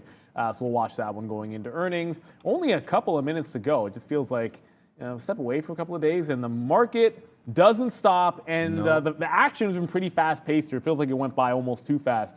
That's why we love the market. But I missed out on all of these national days, obviously. What was yesterday was National Cranberry Day, so we talked about that and like how cranberry juice. My wife loves. I think it was called was it cranberry mix or something day? I don't know. No, not juice. Just like the festive cranberries. Oh, like, I see. Okay, I got turkey and stuff like that. And so we had a funny story how my Marissa likes just the cranberry in the can. I'm not like a fan. The can formation as well. We did average into Apple right now. Average price 159.05. Sorry, 160.05. My bad. On that one, we talked about getting in this name all the way down. I'm going to give this one to 159 straight up. So my next bid is down here, 159.30. That's it. We'll take 2 averages in. We'll take one price, then we'll average in one time, and then we'll average in down here again at 159.40 or 30, or we'll play it by ear as we get down there. But let's go over to the wonderful Ms. V and find out if we have a story at all about what today's National Day is. What up, Ms. V? Hey team, I hope you're having a great day so far. Thank you for spending this morning with us, and please join Memes and Movers right after to keep trading with me and Prad. Also guys, please make sure you like this video, and happy National Espresso Day, everyone. Hells to the yes. Hells to the yes. I will be going to Second Cup after this, grabbing a flat white and enjoying said drink. They should have a discount on Espresso Day. You tell them that's what it is. You should walk in. You know I will, my friend. Yeah. I'm always looking for that deal. How could they not, though? I mean, you know, this is how crazy it is. My kid goes to me the other day. He downloaded some game off Steam, and he goes, obviously he had the permission of my wife and everything like that. I don't know. I mean, all of a sudden I'm looking at, I get an email, your credit card has just been charged. It was like $7 and change. And I said, oh, and he goes, but Dad, it was on sale. It was half price. I have to get it, because that's how I am. When I go into stores, like, oh, that's a nice shirt and it's on sale. Boom. My daughter got me going to Ardeen, which is like this little store that that sells pretty much garbagey stuff, but it's like costume stuff. And we go in there and there's this purse. Yeah, it's not like high quality stuff. Anyways, the purse, it's like costume stuff. There's a purse in there that was $30 and it was on for $15. You know, with a big OMG beside it. And guess what? We had to pick that up as well. So, and then she comes home and goes, I like it when Daddy picks me up from gymnastics. Yeah, I wonder why. Because then she gets to go on a freaking shopping spree. But shout out, I'll buy her anything anytime she wants. We had to Just shift to a don't tell her weekday that. for gymnastics, actually, because There goes Apple upside. we decided we don't like the weekend for gymnastics. So we're doing Thursdays now. Anyway, that's just We don't have a choice, man. Like, wait till if There was one spot open for the Thursday. if she becomes competitive, like probably. my girl's 7 years old, 9 hours a week. We have no That's too choice. much. It is too much, but she's absolutely loving it. And You guys are like- I mean, she can do like 100 push-ups or something. So anyway, shout out to you. Daddy loves you, obviously. Keep up the good work. Absolutely, and like we go on for days. But anyways, we got to get you guys over to Trader Pratt and Miss V. It is time for Memes and Movers. CRXT just halted. Maybe that's one they'll talk about. Welcome back to Memes and Movers. I'm your host, Trader Pratt. This is the beautiful Miss V. Hey guys, welcome back to Memes and Movers. Please, as usual, be active on the chat, ask us anything, and we would really appreciate if you smash or click the like button. Right, like this. Just don't break it. How's your day going, Fred? Not the greatest. Markets are negative. I know. Honestly, like I had a small trade on Tesla, turned out positive, but now I'm just not touching it. It's now down almost 4%.